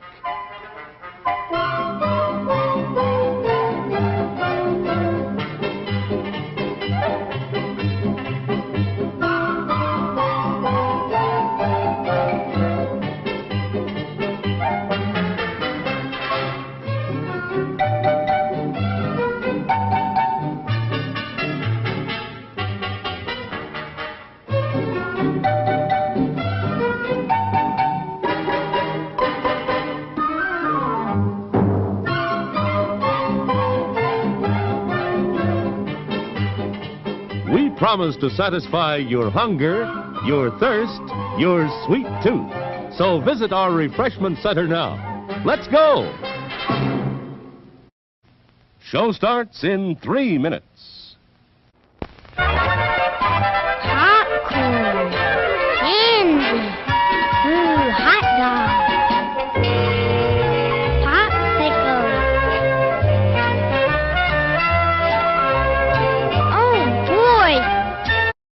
Oh boy, Santa orange.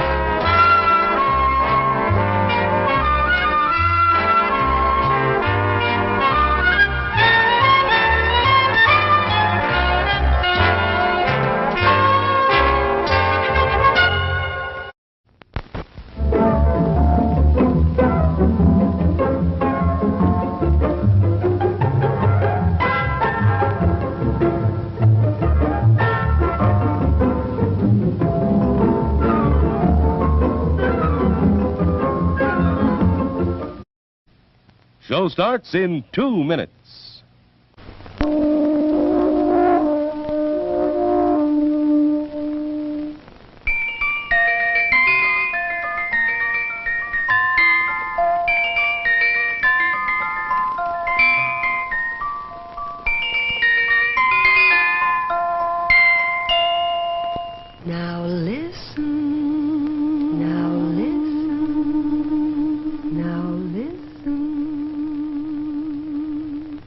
I'm the Dairy Queen, won't you come with me along the milkshake way? I've got lots of good surprises, fresh and yummy for you every day.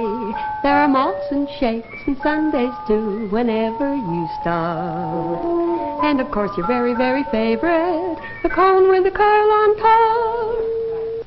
You don't have to just dream about Dairy Queen. Your favorite Dairy Queen treat is a refreshing reality at your nearest Dairy Queen store.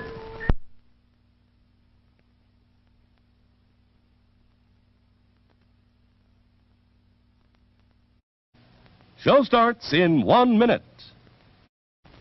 For our patrons, men, women, boys, girls.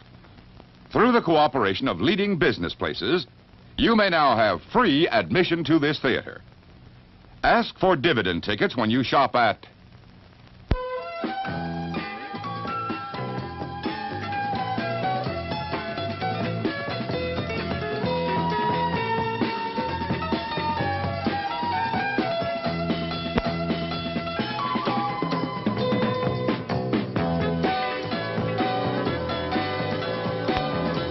Names of merchants who give dividend tickets are listed in the lobby of the theater and on circulars at the concession stand. Dividend tickets will be accepted on all standard box office priced films. So take a circular with you today and start saving dividend tickets tomorrow when you shop. See your next movie completely free. And now, on with the show.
the matter? Nothing, child. I just came in to see if you were all right. Why do you have that? This one. I was cleaning it. I was just about to take it back where it belonged. That's strange. What's strange, my dear? I was dreaming about the gun. I was dreaming I went and got it. Dreams are always strange. At least that's the way they seem. In their peculiar way, though, they have their own kind of logic. Do you remember why you wanted the gun? Not exactly. It's just as it's always been. That something's after you? No, dear. You're home now. Nothing can harm you here. You must believe that, child. I try, Daddy. Really, I do. I know you do. Go back to sleep now. You're safe here. Perfectly safe. Good night, Nori. Good night, Daddy.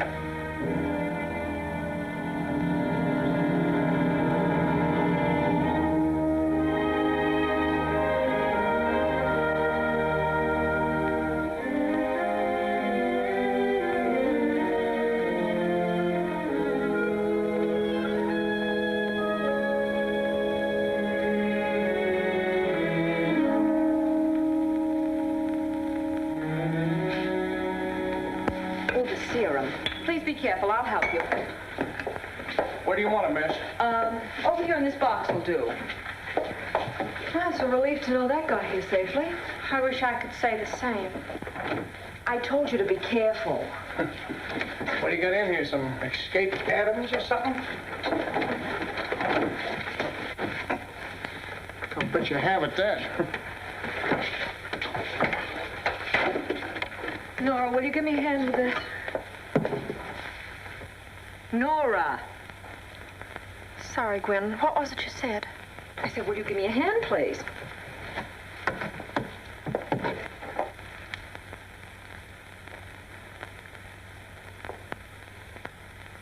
Doubts, doubts, doubts. That's all I've been hearing for the past few months. What difference does it make so long as it's the truth? When Galileo discovered the rotation of the Earth, did he hide the fact just because Elias commanded the sun to stop? No. You may be right, Jim. Logically right. But morally, in my catalog of values, man comes first. Without man, there wouldn't even be a science. Trouble with you is you're not a scientist. You're a philosopher. In our world, there's no place for philosophers. That's precisely what's wrong. There's no place for the philosopher. The man whose sole function it is just to think. How wonderful to have nothing to do but just to think. Doctor. Dr. Borden. The serum, something's happened.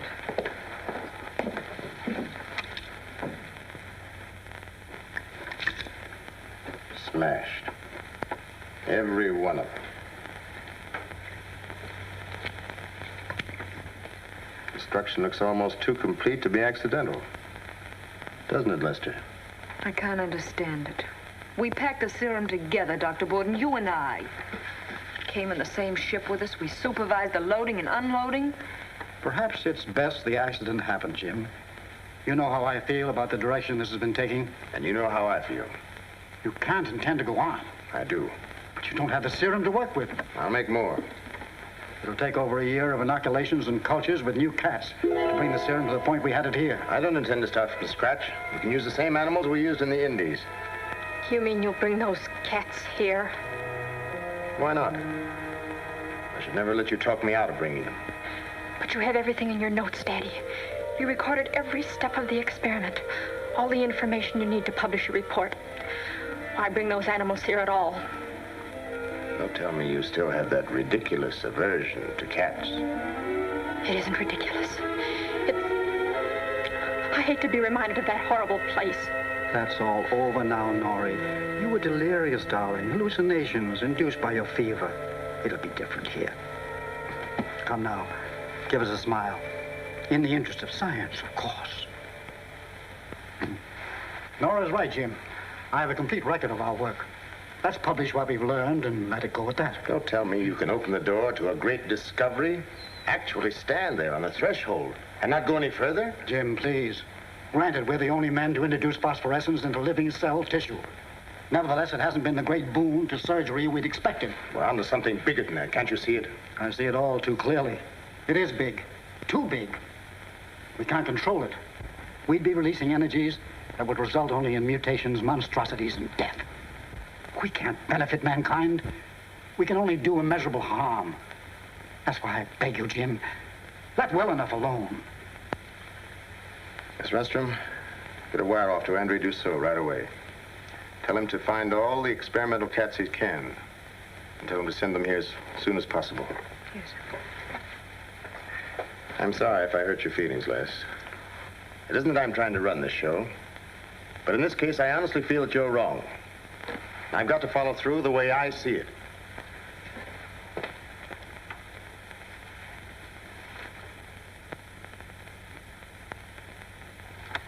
What are you going to do? There's one thing he seems to have forgotten. I have the notes on our last 3 months of work.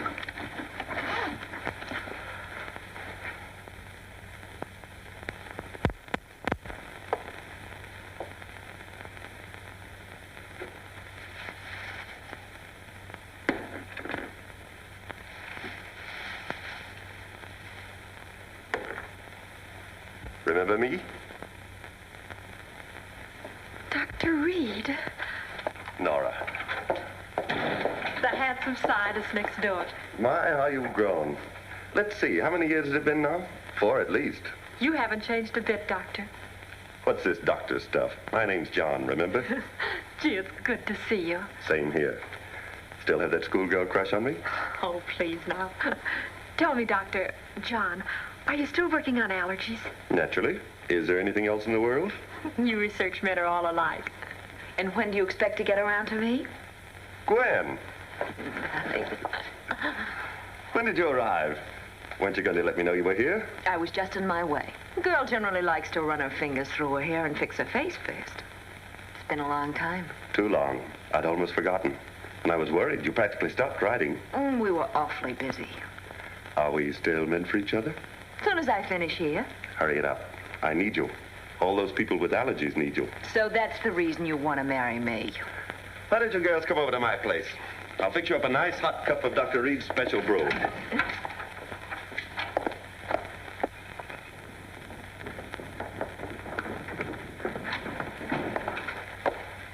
Ladies, this is my associate, Dr. Van Blanc. He won't admit it, but he's a world authority. Don't let that impress you, though. Just call him Van or whatever you like. This is Nora Cavaney, daughter of our brilliant colleague next door. How do you do? How do you do? And Gwen Rundstrom. She's the technician I've been raving to you about. How do you do? Dr. Reed's special drip coffee. Coffee, Van? No, thanks. Sugar? Are you sure? What do you mean, am I sure? About this alleged sugar. You want me to run a test on it? How about some cream? Right here in the blood bank.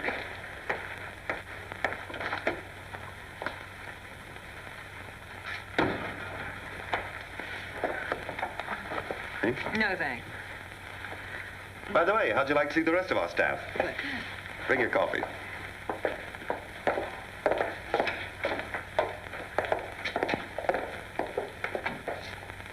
This is our family.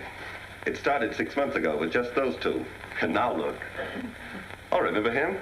Creeper. With the mice around, I didn't think it'd work out. He's terrific with the mice. Just hold them in check when they get loose. Creeper's very intelligent. You're not kidding. Sometimes I get the horrifying impression he's smarter than I am. Come over here and meet my favorite characters.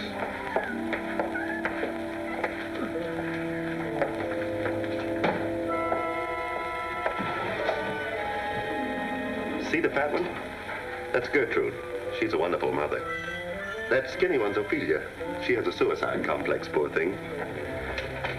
That chap who's looking at you so brazenly, he's a regular old rip. See the plump one? That's Sandra.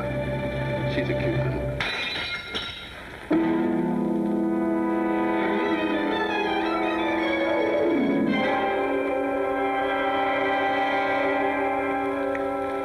Where'd she go?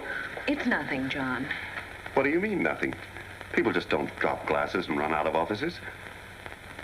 Or maybe it's me. Do you think I have 5 o'clock shadow? She's just a little upset.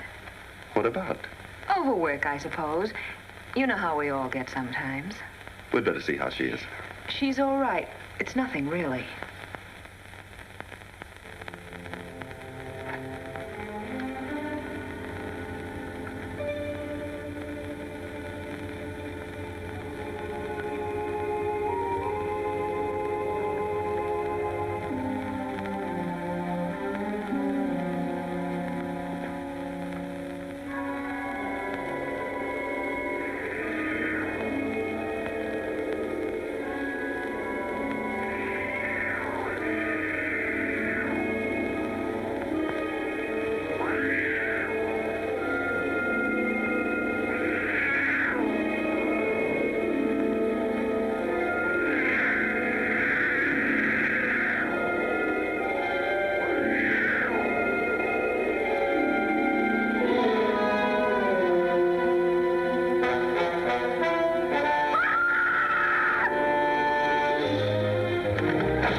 Now, Daddy will take care of it.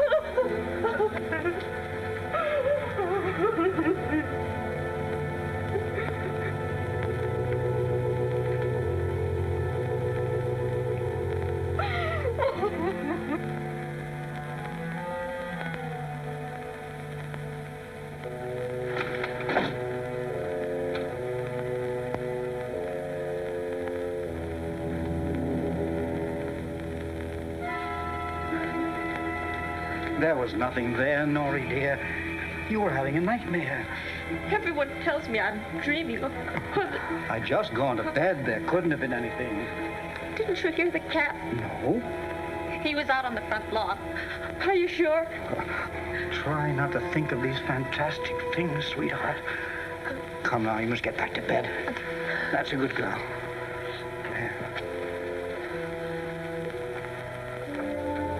You know, honey, what you need is a nice long vacation. Away from theories and test tubes and guinea pig cats. I could use a vacation like that myself. Now, you just imagine the prettiest place you can. Go over them all very carefully and select the nicest one you can think of. Something with warm sunlight and green waters and red tile roofs, perhaps, And you tell me about it in the morning, and I promise to send you there. Good night, Nori. Good night, Daddy.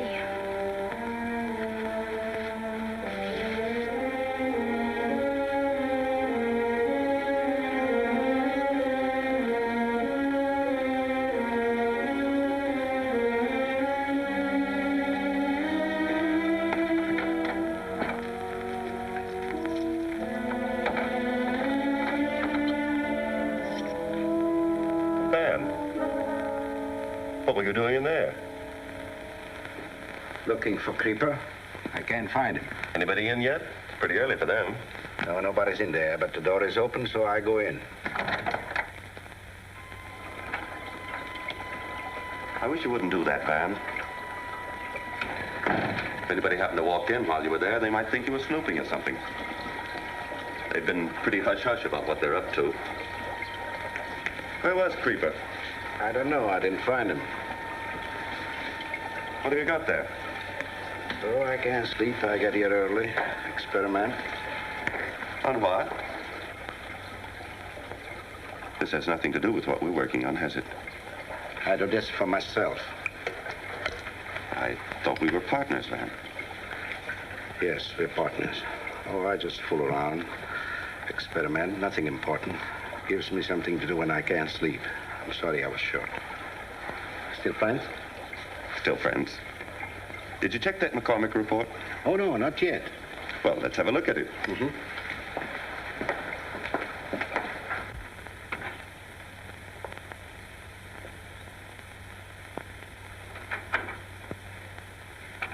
Good morning.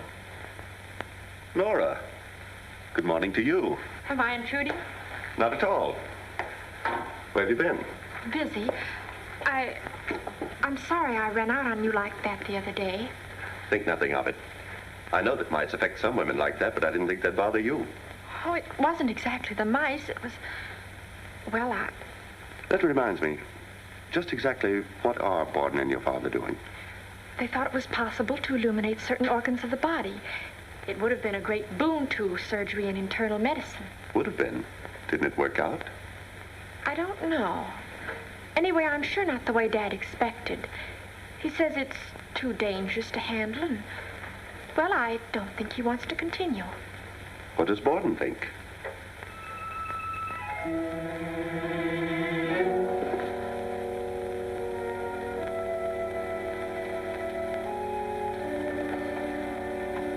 Here he is. Where do you suppose he was? Oh, probably at the end of the hall. He loves those little guinea pigs. But they're bad for him. They're so full of flu germs. Would you like to hold him, miss? What's wrong?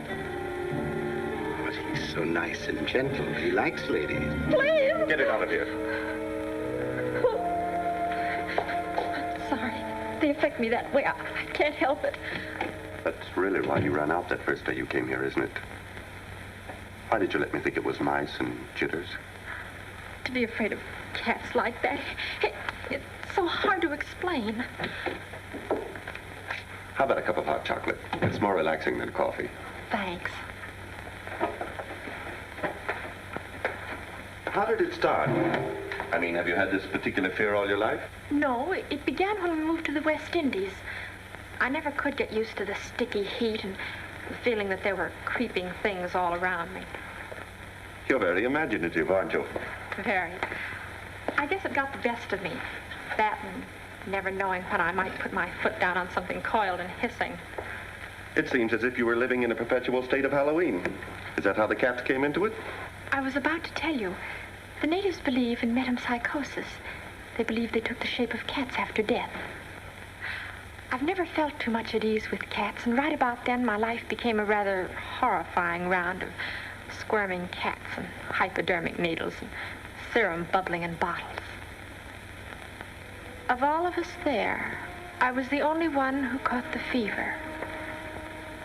I was in a delirium for weeks. One night in particular.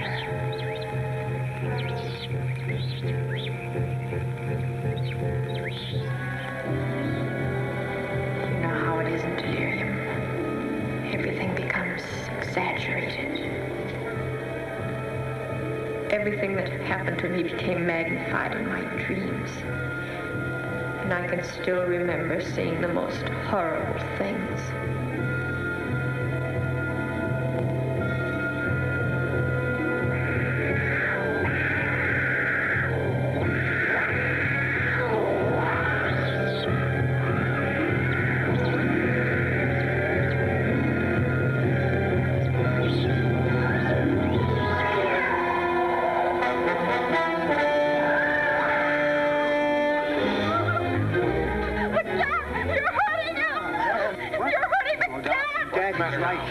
Nobody's hurt anything. Calm yourself. My wife, Doctor, she's dead. Yesterday she was fine, she was happy, but tonight she turned very white, and swift she died. I'd better go see. I might still be able to do something.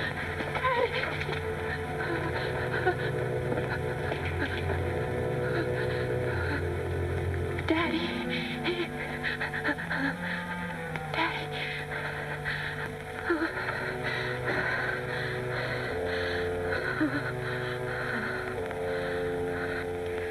But he was too late. She was beyond help. And I could hear the mourners wailing all through that long, sweltering night. I can remember that to this day. I think we've had enough remembering for one day. How about having dinner with me tonight? I made you remember unpleasant things. It's only right I make you forget them. I'll take you to a little place I save for extra special occasions. I'll pick you up this evening.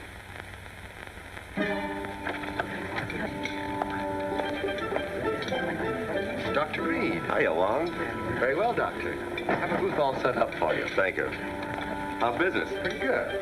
Bought myself a new car. All those town and country jobs. Good.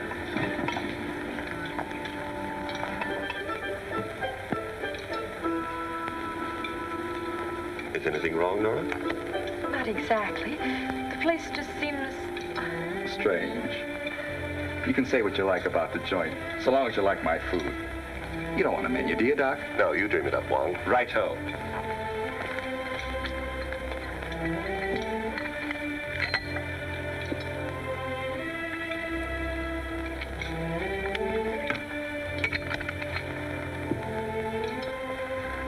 Wait till Wong brings those special dishes of his. Gwen's mad about them. Do you come here with her very often? We used to come here quite often. Since she came back, though, she's been rather busy. Tell me, did anything happen down there in the island? Why do you ask? I don't know. She seems different, changed. You've changed, too. For the better, I hope. In some ways, yes. And in others?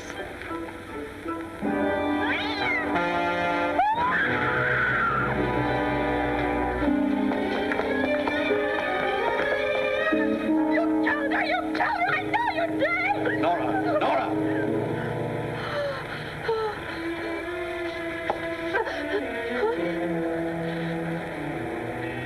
John, what's happened? What are we doing here?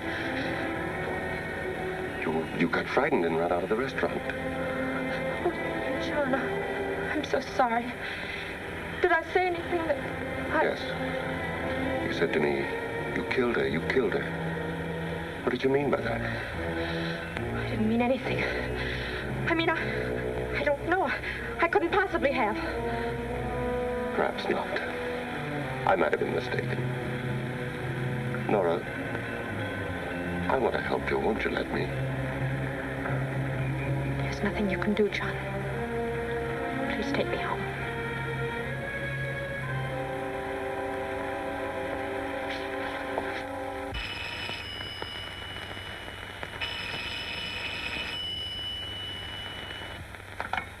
Hello? Oh, yes, Doctor. No, we didn't call. Not that I know of. Is Jim there? No, he isn't, Doctor, but I expect him any minute. Shall I have him call you? Oh, I see. Good night. Dr. Cavigny called. Oh? What did he want? He was pretty upset. It seems that somebody called him and made like a cat. He's getting senile. This afternoon, I asked him for his final notes. He said he'd either mislaid them or lost them. He couldn't remember which. Personally, I think he's holding out on me. What do you think? I wouldn't know. Oh, you have it. How did it test? Exactly the same as the culture we lost in the moving. And we're in good shape to continue. I should say so.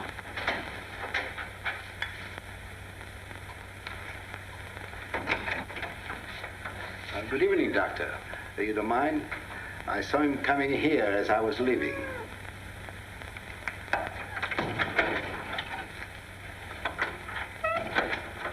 You know, he's done that several times.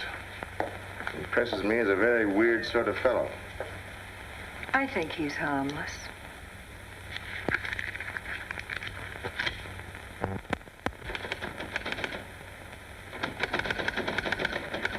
Would you order me some glass tubing, dear? 3/8 inch. Thanks.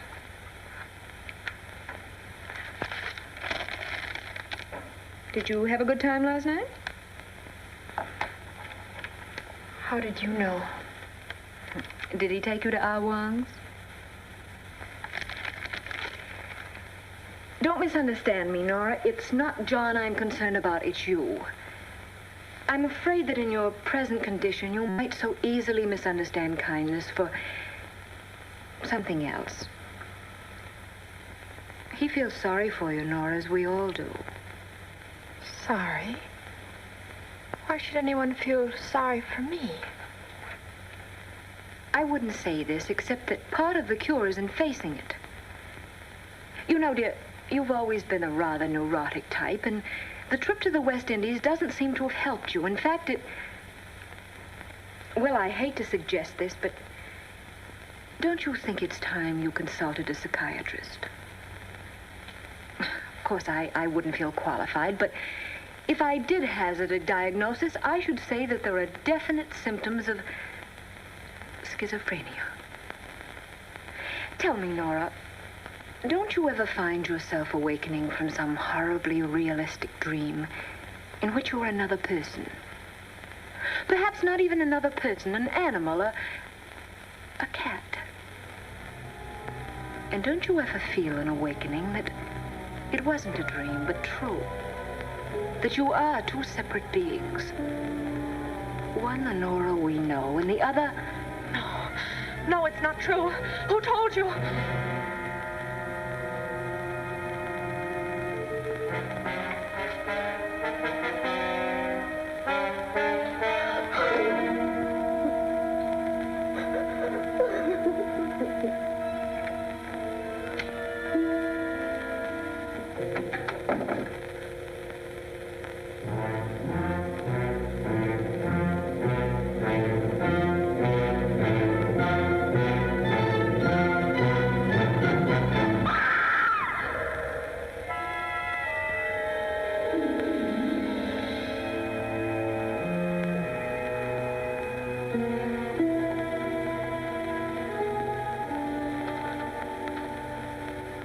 Where is he? I saw him, I swear I did. What are you talking about, Nora? Andre, he was here. Naturally. He just arrived with the cats. We sent for the cats, don't you remember? I'd forgotten. I'm sorry. I didn't expect to see you. Why not, Miss Nora? Who else can feed the cats and take care of them like me? All right, Andre. Come on, Miss Rundstrom. We've got a lot of work to do. My nerves are all on edge. I feel I'm losing my mind. Daddy, can't you help me? There. There, my dear.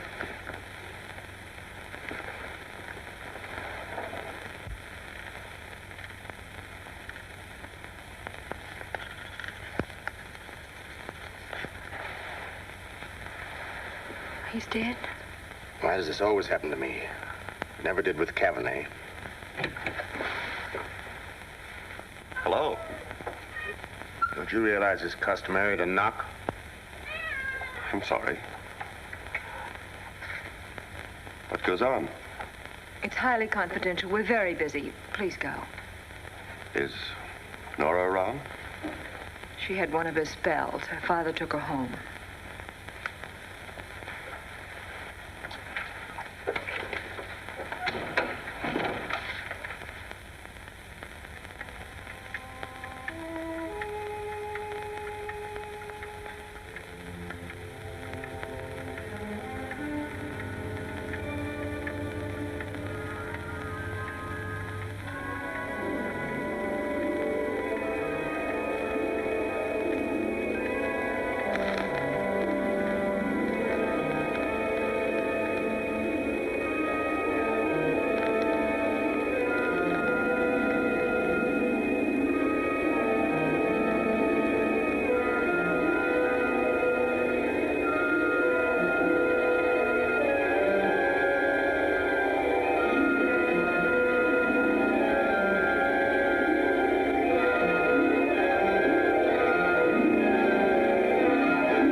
Well, now, look who's here.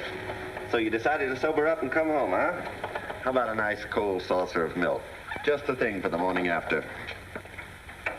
Morning, Van. What's the matter? Have a tough night? What you need is to go out on the town, like Creeper.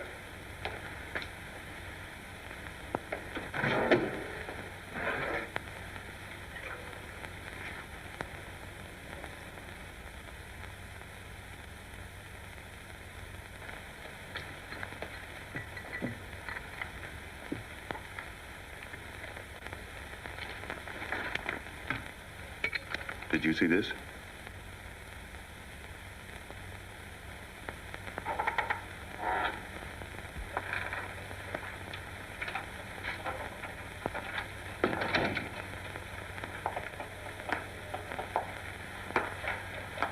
I'm Inspector Fenwick.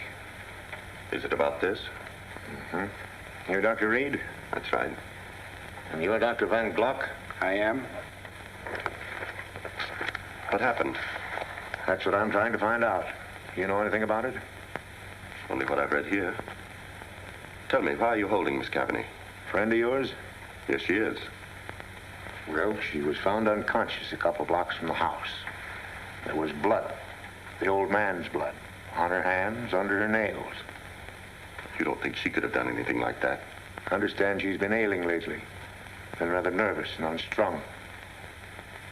The other girl who works in there, Miss, what's her name? Brunstrom. Yeah, that's it. According to her, the Cavaney girl is practically a mental case. Nora hasn't been well, I'll admit, but she's far from being mad. Gwen had no right to make any such statement. It's a free country. She was just giving her opinion.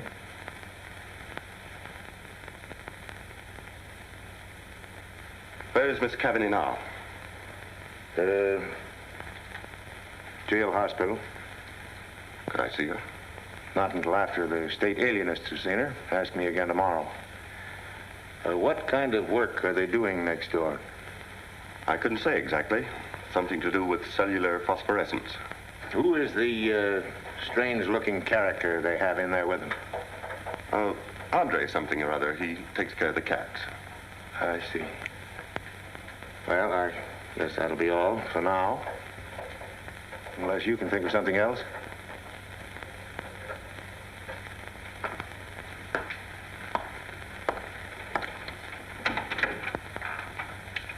Might interest you, the Cavaney girl kept saying a black cat was after her. That ring any bells? Not particularly, though I understand she has a fear of cats. If she were emotionally upset, I suppose. Yeah, I know. Well, I'll be seeing you.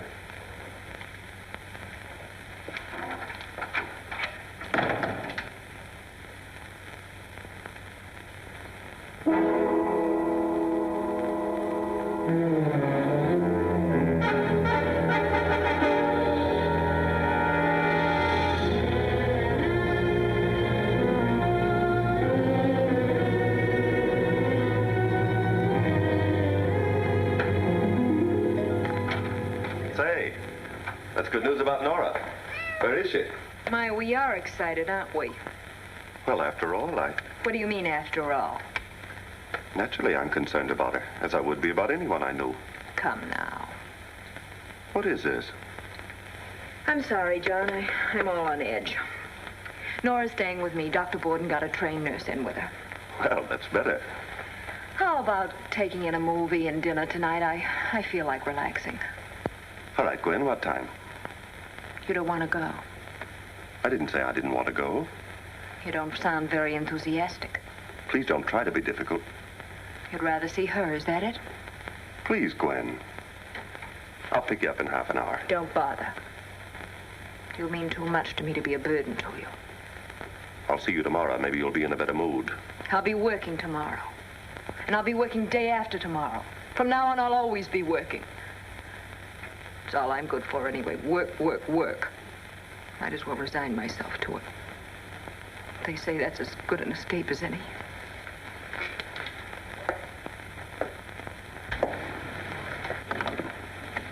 Yes? Is Miss Ronstrom in? I'm Dr. Reed. She hasn't been in all evening, Doctor. Is that you, John?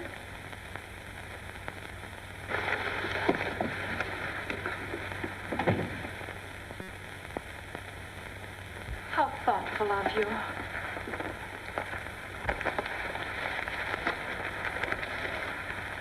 They're beautiful. Here, matey, put them in water, please. Well, sit down, John.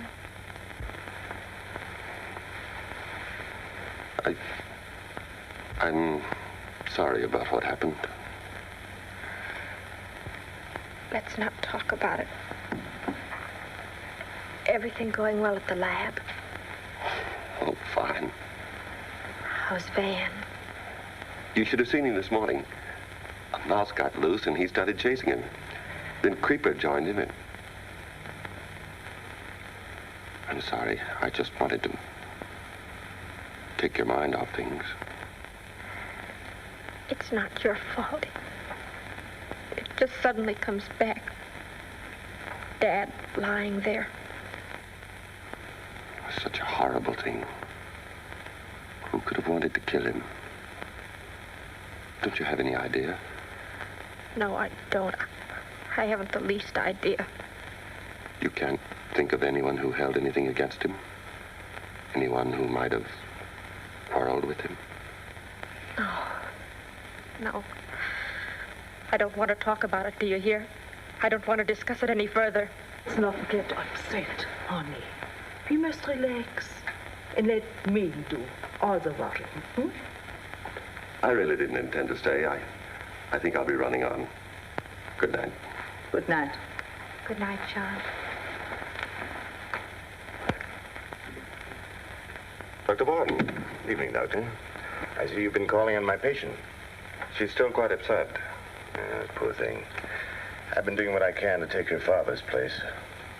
Feeble gesture, but... Well, I hope you're more of a comfort than I was.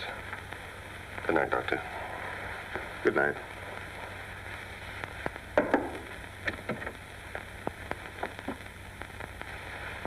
Oh, good evening, Dr. Baden. I was just trying to get our little patient off to sleep. Warm up a glass of milk. That should do the trick. Yes. Well, feeling any better? A little. Nora, when you went through your father's papers, did you find any notes, anything like that? I haven't been back to the house. We had a talk that afternoon. He turned everything over to me. At least he thought he did. You're lying. You quarreled with him. He refused to give you anything. Quarreled? When? When you asked him for the notes. My dear, I don't know where you get these ideas. I overheard you. No, I'm a little concerned about you. I hesitate to say this, but it's getting to the point where I can't help you. What you need... What are you trying to do? You and Gwen always telling me I'm imagining things. I don't know what you're up to, but I'll stop you. I'll stop you. Nora. Is anything the matter? No. I think our patient has a strong tendency towards hysteria. Oh, here's the milk. Now drink this and try to get some sleep. I'll drop in again when you've had a chance to rest.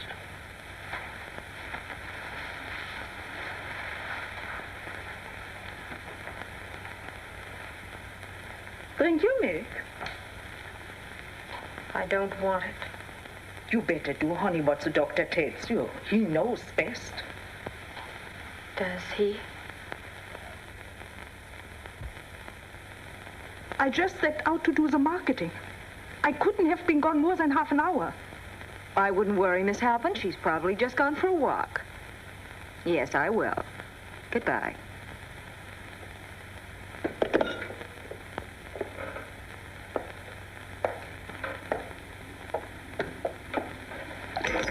wrong with you? It's no use. I can't go on. I'm leaving. What's the matter? I don't know. I'm frightened. I want to get away. I have a feeling of something closing in on me. You better pull yourself together, Gwen. You're beginning to imagine things. Like Nora.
In there.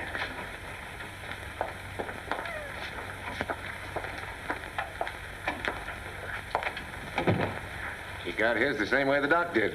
Clawed to death. You say you left everything just as it was? Oh, yes. I took one look at the poor chap and then called you. She can tell you. We met at the street entrance as we arrived this morning and came up here together. Mm-hmm. Look here, Inspector. You've got to do something about this. Miss Runstom's terrified. Well, I don't mind admitting I am, too. Who knows, but we may be next. Any particular reason why you think so? Yes. What my late colleague and I were doing is highly secret and important, therefore very valuable. The knowledge we were unearthing could be a boon to mankind. On the other hand, in the possession of the wrong people, it could be disastrous. Mm-hmm. Go on. That's all. No suggestions? No. All right.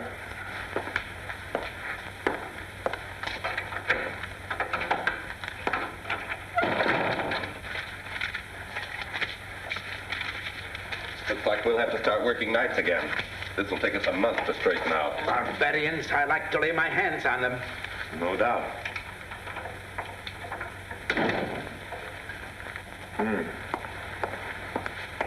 What happened? This is what we found when we came in. You make a guess. You know that foreign character next door? He was croaked last night. Andre? Yeah. Made a pretty messy job of it, too.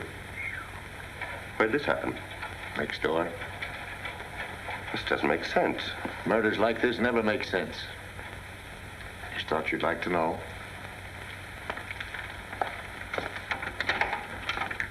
By the way, it's getting to the point now where I'm going to have to start asking everybody where they were on the moonlit night of the 13th. You know the routine. I always like to see everybody have their alibis handy. Saves a lot of time. He's seeing you. For the last couple of weeks, I've had the feeling I'm being shadowed. Now I'm sure of it. By that flatfoot or one of his friends. I wouldn't be surprised if they were the ones who did this. You don't think they suspect us? Are you kidding? Maybe that was supposed to be shadowboxing, but it sure wasn't fast enough to hide those brass knuckles.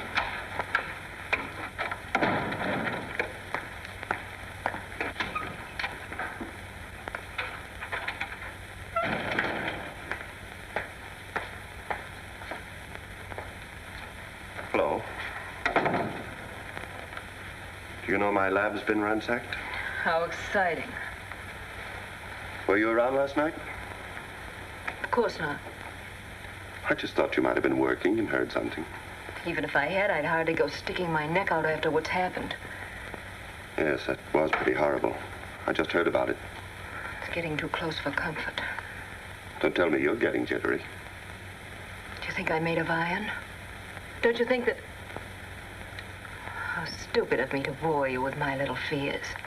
They can hardly be of interest after the nightmares dreamed up by little Nora. If you don't mind changing the subject, I'd like to talk about something else. And if you don't mind, I'd like to continue what I have to say. Go on.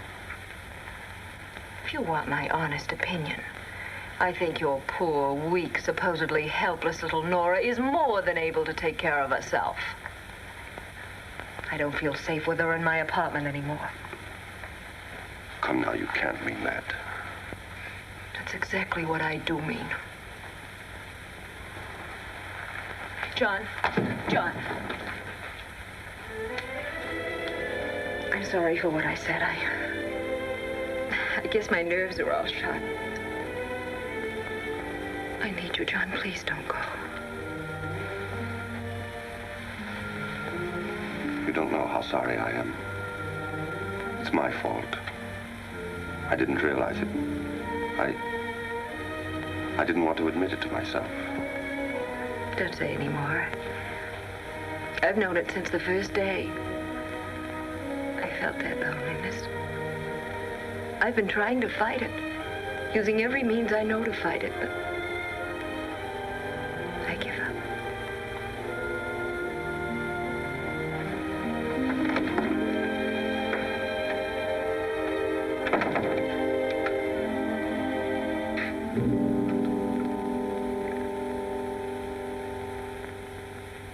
I haven't the slightest idea. The place was turned upside down last night. You'll get it. You'll get it if I have to make it out of my own blood. Never fails. We always get in a rush at the wrong time. Nora, you made that fast. I hurried. You sounded so mysterious and anxious over the phone. What's wrong? I didn't mean to alarm you. Nothing's exactly wrong. I had a talk with Gwen this morning. Oh, I see. Nora, I don't think you ought to stay in her apartment any longer. But I was intending to leave anyway. Did she ask you to tell me? No, it's just my idea. I think you'd be happier someplace else. You're afraid something might happen to me, is that it? You don't need to be afraid. Nothing's going to happen to me. Of course not. I'm no longer troubled. About what? Remember my telling you about Andre's wife? One thing I never told you, though. I always thought she died under rather mysterious circumstances. I believed my father used that poor woman as a guinea pig, and that her death was the result of his experiments. That day Andre arrived with the cats, I was afraid he'd come to kill Father or me in revenge.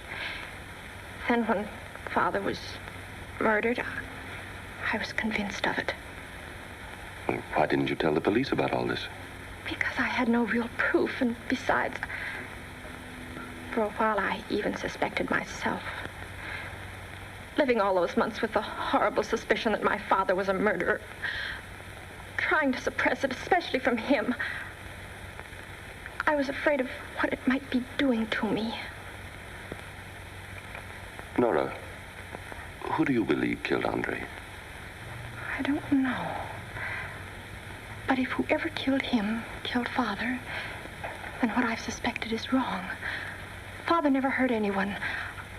I want to be more sure of that than anything in the world. Oh, John, I don't think I'll ever be afraid again. I've been waiting to hear you say that for a long time.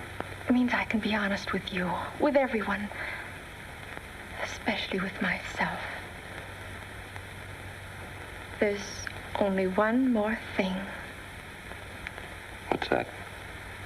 I can't tell you, not just yet. Why not?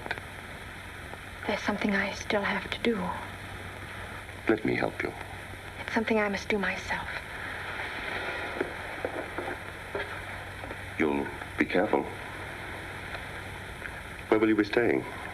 I'll be at home. At home? I've lived there ever since I was a little girl. There's nothing there for me to be afraid of. You'll call me if you need me. I will.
Give me police headquarters.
Still alive.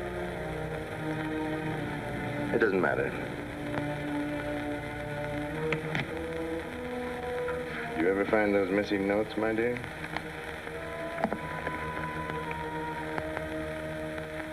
I see, Brendan. Well, I suppose that was best. Gwen felt the same way. She destroyed everything she could this afternoon. Records, formulae, every bit of serum except this. So I killed her. I have something to show you. After all, your father and I worked on it for a long time.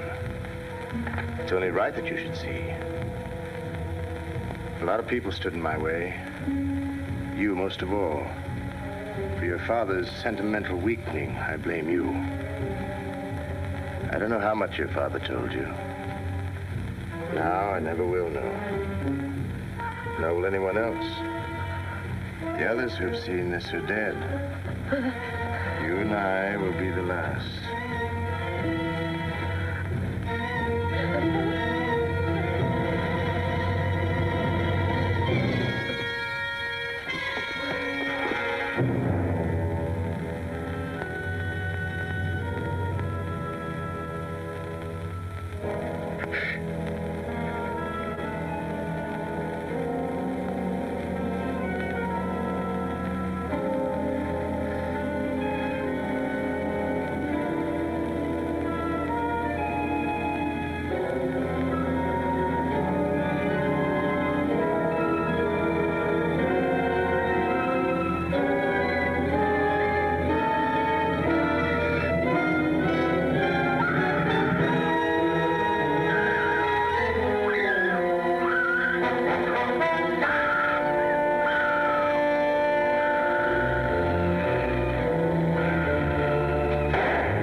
And the police to 4028 Ridgeway Drive. Hurry.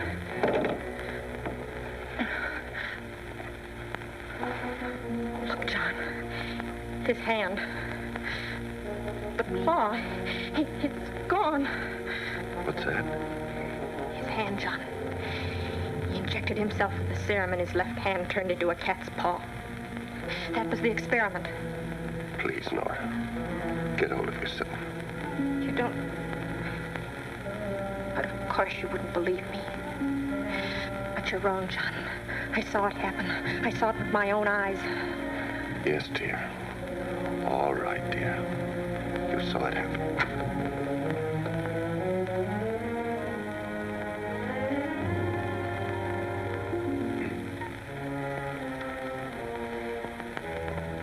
What happened? There was some shooting and I got in the way. How did you get here? I saw you come out of his lab, and when I saw what happened in there, I was worried, so I decided to follow you.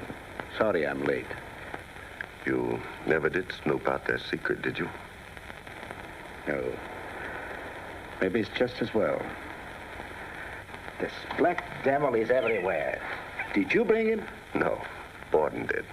He's the one who's been using the cat for weeks, trying to drive me out of my mind, get me confined to an asylum. Anything to get me out of the way. You ask me, he was just a plain old-fashioned lunatic. Is that for us? I'll let him in. Nora. When you explain to them, remember now, that cat's paw story, you forget about that. It's unimportant. Promise? All right, darling. I promise. I'll forget.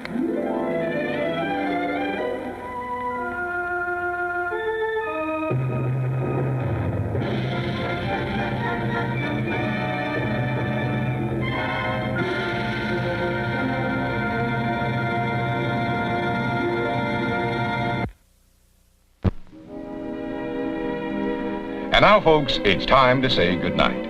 We sincerely appreciate your patronage and hope we've succeeded in bringing you an enjoyable evening of entertainment. Please drive home carefully and come back again soon. Good night.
Thanks again for dropping in, and we hope you've enjoyed the evening as much as we've enjoyed having you here.